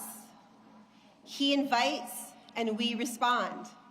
And in our culture, that reciprocal exchange is aloha. His call to build a space of new possibilities invited me to look deep into my own ancestral wisdom, pointing me toward the a'ali'i, a native plant renowned for its versatility and tenacity. Our people say, "He a'ali'i ku makani mayau, ao he makani na na e kula'i." I am a wind-withstanding a'ali'i. No gale can topple me over. You see, the a'ali'i thrives by being deeply rooted, resilient through storm and drought, and fiercely responsive. That is what "yes, we can" means to my indigenous heart. It demands that we remain unshakably rooted in truth, resilient through trial, and so responsive that just as this plant yields its leaves for medicine, its blooms for beauty, and its timber for protection, we become the healing, the vibrance, and the shelter needed by our communities and by Grandmother Earth. Brothers and sisters, let us rise to honor that collective responsibility. Stand with me, people. And now, from the shores of his youth to the city that rose with him, Chicago, please help me welcome President Barack Obama.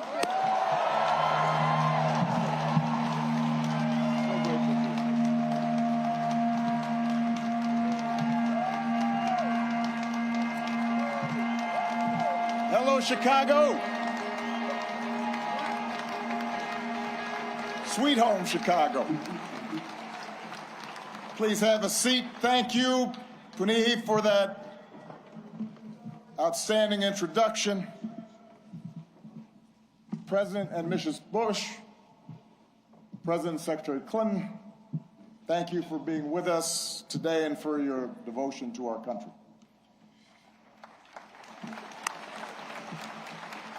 And President and Dr. Biden, thank you for your steadfast partnership for 8 years. Joe, we started as running mates and ended as family. And we would not be here without you. And we are grateful.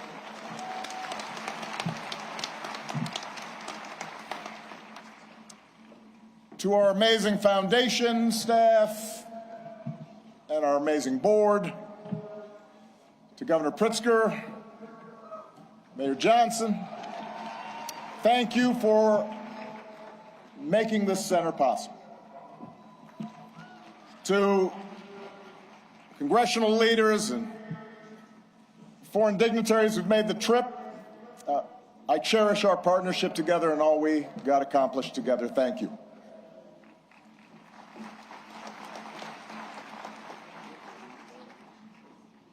To Michelle, she did me wrong. She wouldn't let me see her speech. She knew she was going to mess me up, and she did it anyway. But she's always made me better.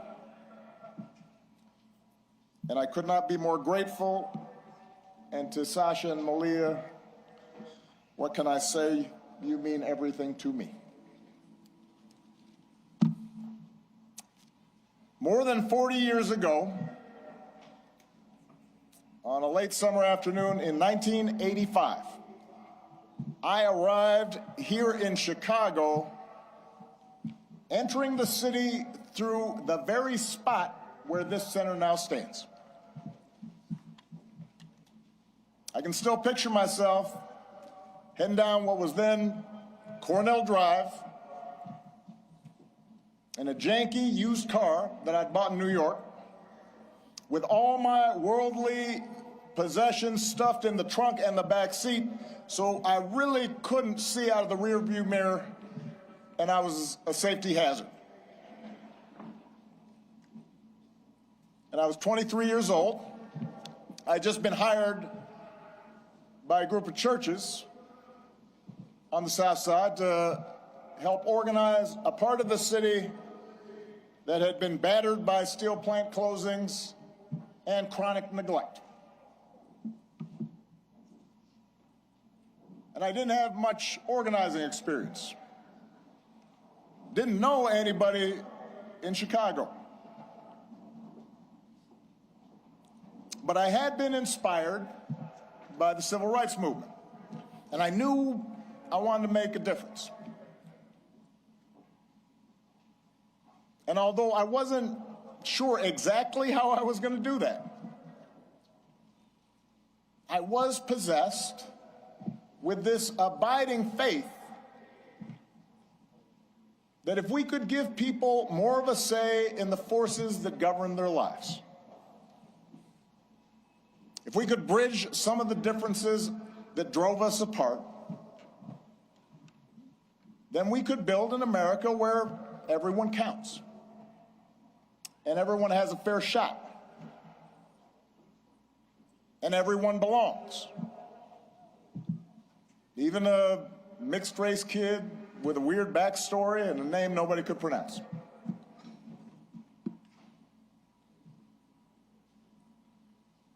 And it was here, in this city, a city of broad shoulders, that I found what I was looking for.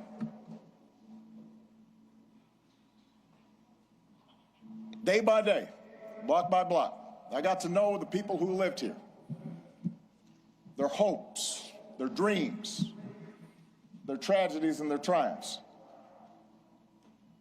I witnessed their resilience in the face of hardship and the quiet heroism of a single mom raising her kids and sending them to college on a secretary's salary, or the priest electing to stay in the city and open his doors to at-risk youth, even as most of his flock had fled to the suburbs.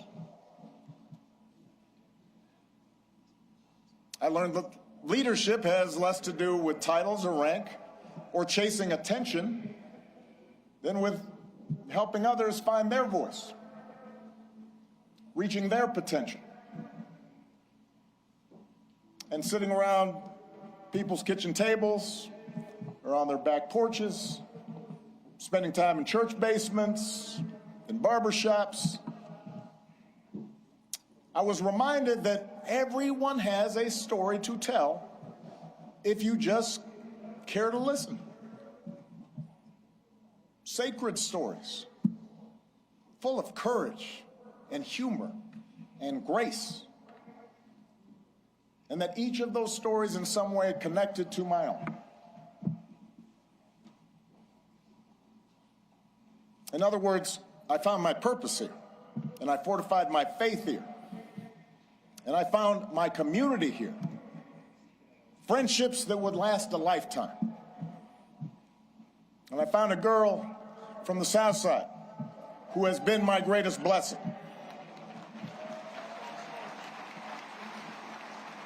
Michelle and I, our wedding reception was over at South Shore Cultural Center.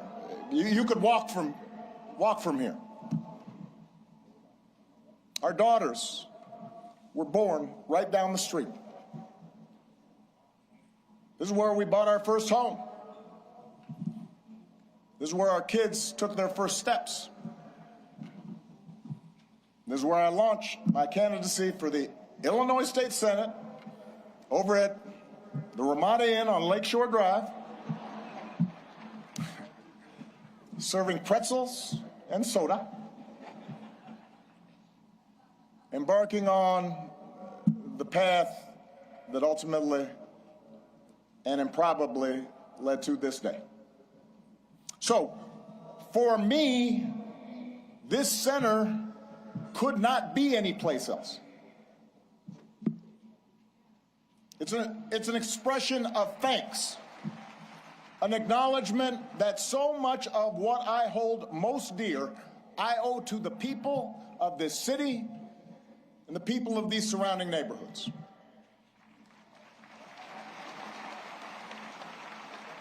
And it's why we designed the center not to be some lifeless mausoleum. I am too young for that. Not just a place to see Michelle's dresses, although I understand that will be the top attraction. We wanted it to be a vibrant, living celebration of community, where we can learn together and share the joys of art and music and sport and play. Because it's in those moments that we're reminded of our common humanity.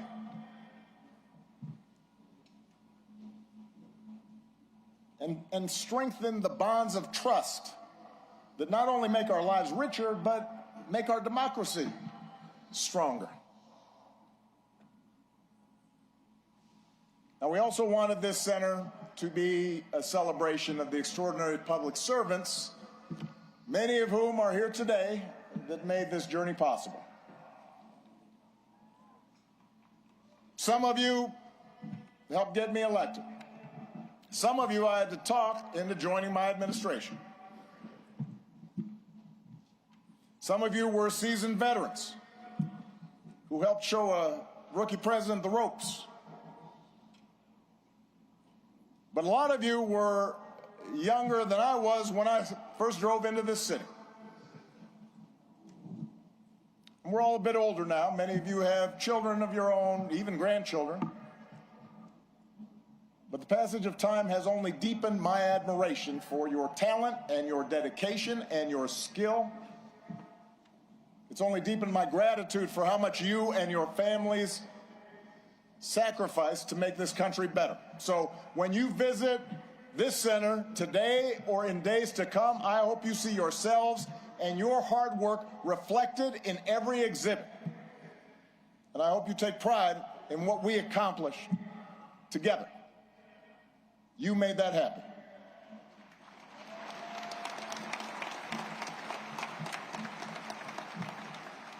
Now, of course, we did not accomplish everything we set out to do. No administration does. Some of the exhibits reflect unfinished business.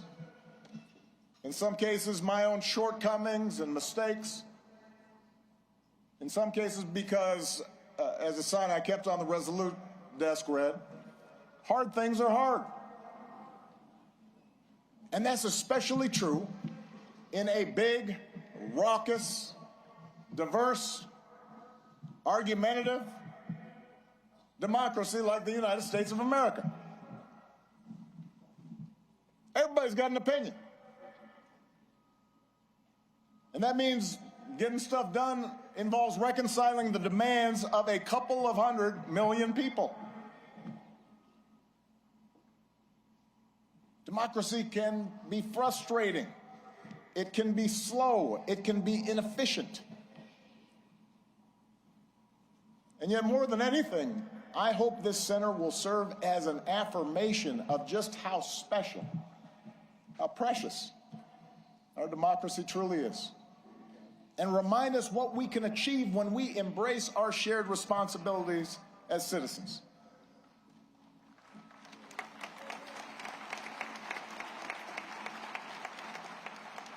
And since we're a few weeks away from America's 250th birthday, it is worth remembering just how radical the whole idea of self-government really was back in 1776. To that point, human history was a tale of conquest and caste and rigid hierarchies. A world where the strong dominated the weak, where power and wealth and status flowed through lineage, and the many were ruled by the few. But out of the fire and steel of a revolution, a different story took flight on this continent. A declaration that we are all created equal, endowed by our Creator with certain unalienable rights, and that in the newly independent United States, there will be no kings or lords, no serfs or subjects, but only citizens, each of us free to pursue our own version of happiness and able to determine our collective fate through an elected representative government. It had not been done. And because it hadn't been done before, the success of this experiment was never a given. In forming our union, the founders fell terribly short of the Declaration's promise, leaving slavery intact, allowing states to restrict the franchise to white men who own property. But in drafting a Constitution and a Bill of Rights, they did have the foresight, the genius, to provide us with a framework that allows each generation to make our union more perfect. And over more than 2 centuries, through petitions and protests, marches and strikes, moral appeals from the pulpit, and conversations at the family dinner table, men and women from all walks of life, of every color, every faith, every region, took up the cause of democracy and made it their own, until we, the people, came to include not just some of us, but all of us.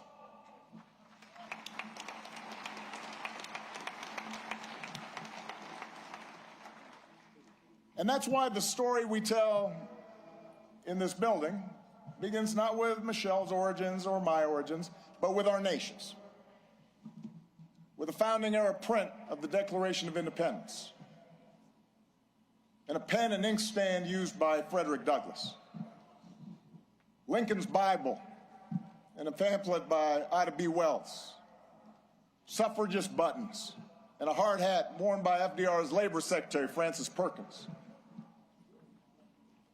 And it's why the exhibits here focus not just on policies, but on the shared values that make democracy possible. A belief in the intrinsic dignity and worth of all people, and that no one is above the law or beneath its protection. a belief in checks and balances in our government and an accountability that comes with it, an independent judiciary and a robust free press. A belief that our military and law enforcement owe allegiance not to any president or political party, but to the people and our Constitution. A belief in the peaceful transfer of power after the people have spoken in fair and free elections, recognizing that in a large, complicated society like ours, no group or faction gets its way 100% of the time. And a belief that qualities of character, honesty, integrity, kindness, compassion, a sense of duty and honor, those things matter in our public dealings, just as they do in our private lives. These are not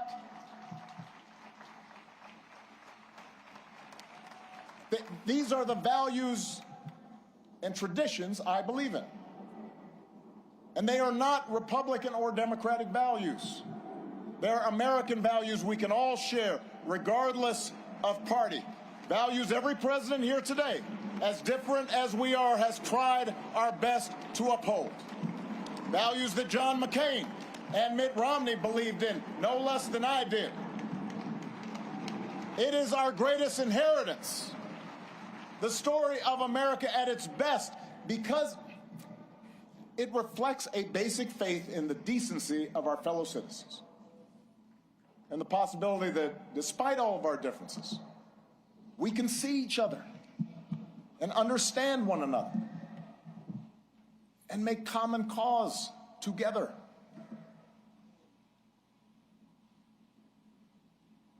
That's what I hope every visitor to this center takes away from their experience. And that's why if you come for a day and you don't have time to see everything, I would urge you to skip the clips of my speeches. You have heard them all before. In favor of the stories of those ordinary citizens who helped make that change happen. The cancer survivor who feared rising premiums would force her out of her home and was brave enough to speak out about it. She's why we pushed so hard for health care reform. The small business owner trying to keep the lights on. The teenage girl who told me she was worried her dad might lose his job in the auto crisis. They're why we focus so relentlessly on pulling our economy back from the Great Recession. The wounded warrior overcoming debilitating injuries. The gay Air Force major serving her country even when forced to hide who she was. They're why we worked to end Don't Ask, Don't Tell and care for those who've worn our country's uniform and do right by our military families. It's their voices that led to our successes. And while going through the exhibits, I'd also ask you to listen to the voices of people around the world who've been inspired by American ideas. Yes, America has made its share of foreign policy mistakes. Our actions have not always matched our rhetoric.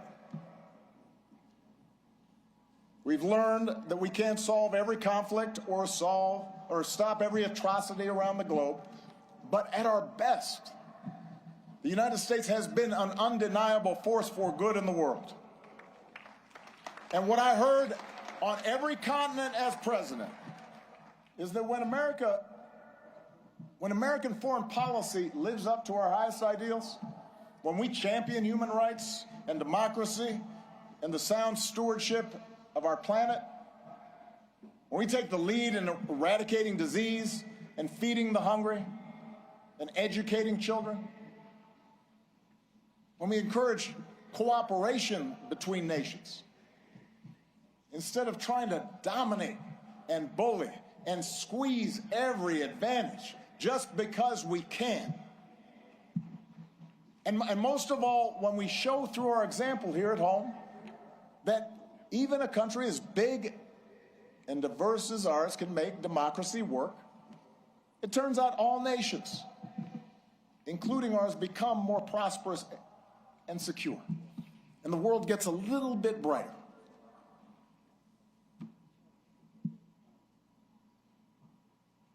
I recognize it's been almost a decade since I left office. In that time, we have lived through more war and a terrible pandemic, economic disruptions, mass protests, backlash against mass protests, political conflicts that have shaken the very foundation of our democracy. We've witnessed a technological revolution that promises remarkable discoveries, could revolutionize medicine, but is also accelerating inequality, that puts all the world's information in the palm of our hands, but somehow makes it harder for us to tell a truth from a lie, that connects us instantly like never before, even as it makes us more distrustful and more withdrawn and more fearful and more isolated from each other. It's a lot. For millions of people in this country and around the world, the future feels uncertain, the ground unstable beneath our feet. And as algorithms keep feeding us a steady stream of distraction and outrage, as only the loudest, most extreme voices get attention, fanning our prejudices, appealing to our basest, most tribal instincts, it's tempting to give in to cynicism and even despair, to stop trying. We start thinking that appeals to democracy and civic participation are corny and old-fashioned and boring and naive. That the very idea of working on behalf of the common good is a sucker's bet. And that in order for us to win, somebody else has got to lose. I get it.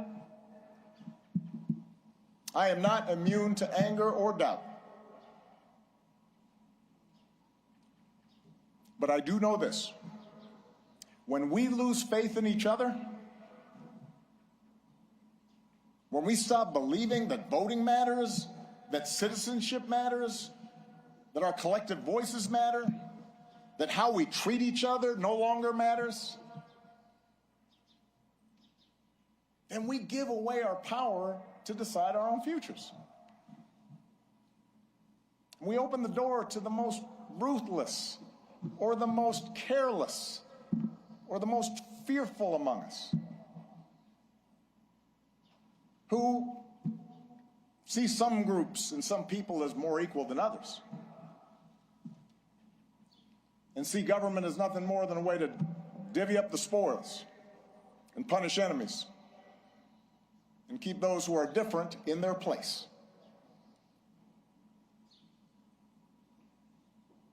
I do not believe that is the story of America that prevails in the end. I don't believe it because for us to give up, for us to give in now, after all this country's been through, to cynicism and division would be a betrayal of our founding ideas, a betrayal of our faith. And I remain convinced that the overwhelming majority of Americans feel the same way. That as unsettled as we are, people aren't looking for perpetual anger and division. They are looking for fairness and common sense and mutual respect. That deep in our gut, we want to find a way to turn towards each other again, not further away.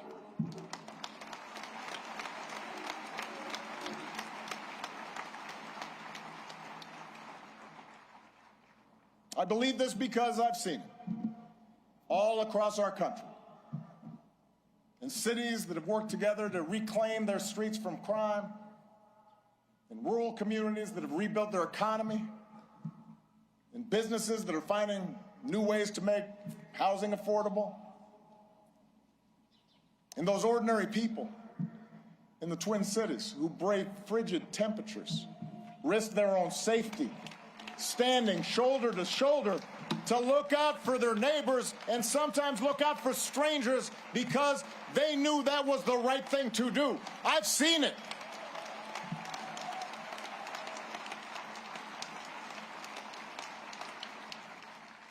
And I've seen it in a new generation of leaders, here and around the world, like Puniha and Addison. Leaders who are determined to make our governments and our economies and our societies work for everyone. Obama Foundation leaders like Hannah, a Food Corps member from rural Ohio who's helping ensure every child has access to at least one nourishing meal. Or George, an entrepreneur whose nonprofit helps get unused, unexpired medicine, often at no cost, to people who need it. Or Zuzana, a human rights lawyer in Poland, who's won more than 30 landmark cases. There are thousands, tens of thousands, hundreds of thousands of these young people out there making a difference right now. And this center is devoted to lifting up their stories, giving them the tools and support they need to expand their impact. For while our work is nonpartisan, we are not values neutral. We have a point of view.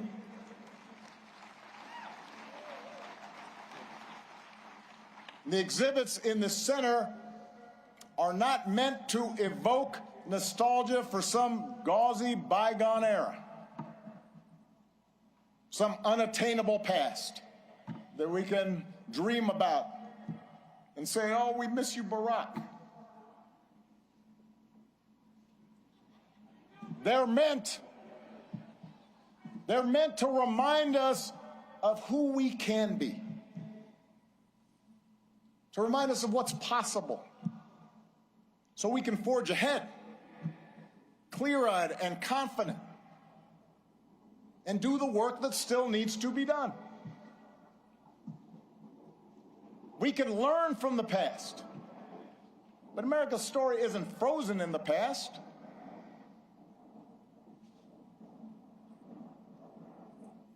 It has chapters yet to be written, not by one person or a few people, not by Barack and Michelle, or anybody with a fancy title or a high office, but by all of us.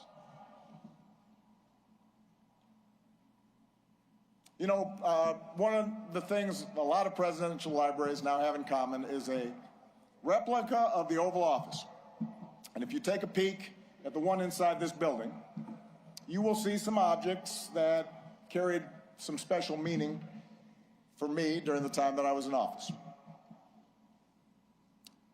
There's a program that a friend from the South Side gave me that he had retrieved from the 1963 March on Washington. He was there. There's a Norman Rockwell painting of the Statue of Liberty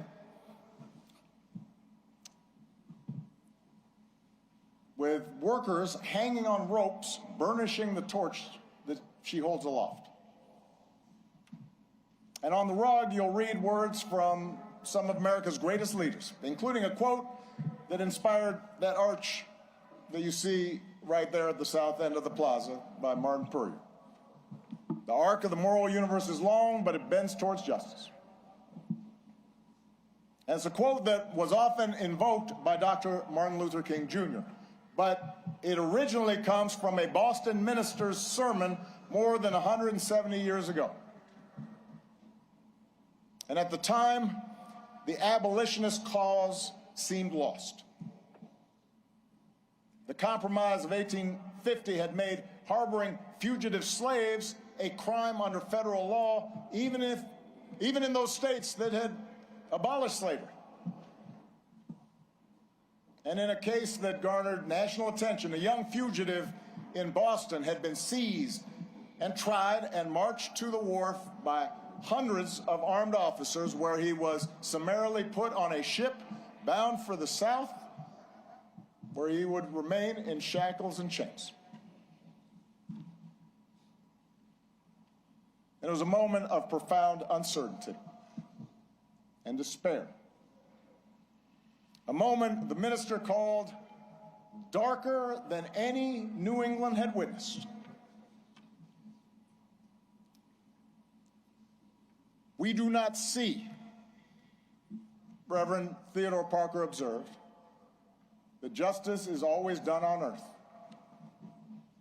Many a knave is rich, sleek, and honored, while the just man is poor, hated, and in torment. I do not pretend, the preacher said, to understand the moral universe. The arc is a long one. My eye reaches but little ways. I cannot calculate the curve and complete the figure by the experience of sight. I can divine it by conscience. But from what I see, I am sure it bends towards justice. The good Reverend was under no illusions about the perils and obstacles facing the abolitionist cause. His words offered no easy answers, no comforting assurances that he or his congregation would live to see the progress they so desperately sought. Rather, his was a declaration of faith, a defiant call, not to abandon hope or give way to fear, but to stay true to our better selves and true to one another, and to keep fighting to fulfill the promise of this nation, even in the face of cruelty and bitter disappointment, even in the face of impossible odds. It is that spirit that we open the center today. The same spirit that so many of you showed all those years ago. The same spirit that inspired generations of Americans to meet the challenges of their time. The same spirit that is alive and well here on the south side of Chicago. The same spirit that will see America and the world through its present trials. There is a new generation out there, ready to write the next chapter of our story. We intend to help them do it, and we ask that you join us. Thank you. God bless you. God bless the United States of America.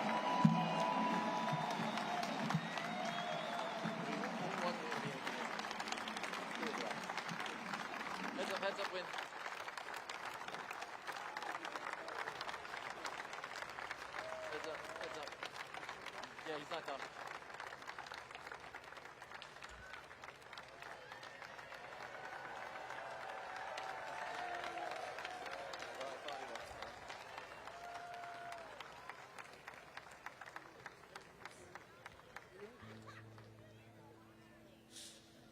Hi, I'm Bruce, and and I'm so glad to be here this afternoon for President Obama and Michelle, Malia and Sasha. You know how I love you all. Oh, what a glorious task we are given to continually strive to improve this great nation of ours. That was from President Obama's speech at Selma. President Obama and Michelle, you have exemplified that ideal with lives that have served us all with heart and commitment, love, and compassion. This is land of hope and dreams. This is for you.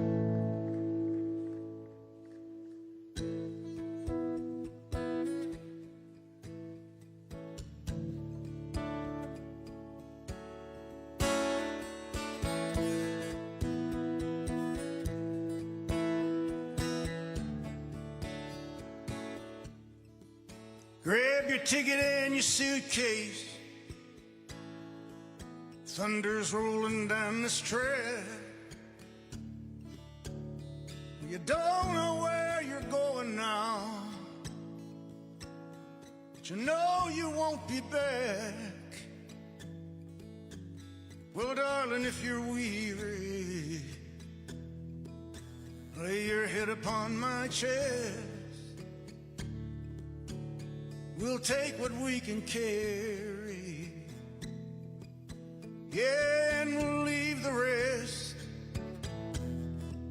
Well, big wheels roll through fields where sunlight streams. Oh, meet me in a land of hope and dreams.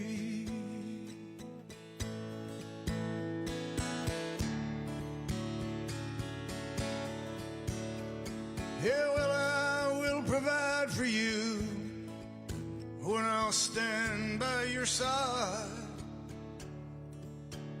You'll need a good companion now, all for this part of the ride. Yeah, leave behind your sorrows, let this day be the last, 'cause tomorrow there'll be sunshine, and all this darkness past. Big wheels roll through fields where sunlight streams. Oh, meet me in a land of hope and dreams. Well, this train carries saints and sinners. This train carries losers and winners. This train carries whores and gamblers. Oh, this train carries lost souls. I said this train, dreams will not be thwarted on this train. Faith will be rewarded on this train. Hear the steel wheels singing on this train. Bells of freedom ringing.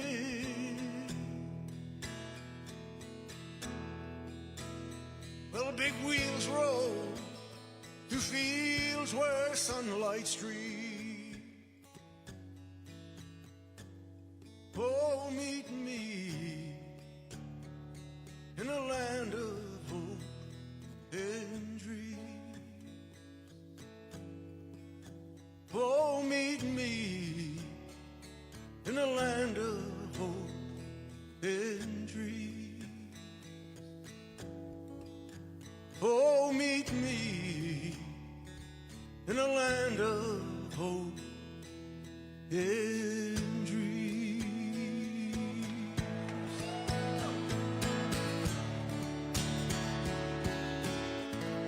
Thanks. I love you. Thanks, Brother Bill. Thank you. Thank you. I am honored to bring out one of my great heroes, the great, great Stevie Wonder.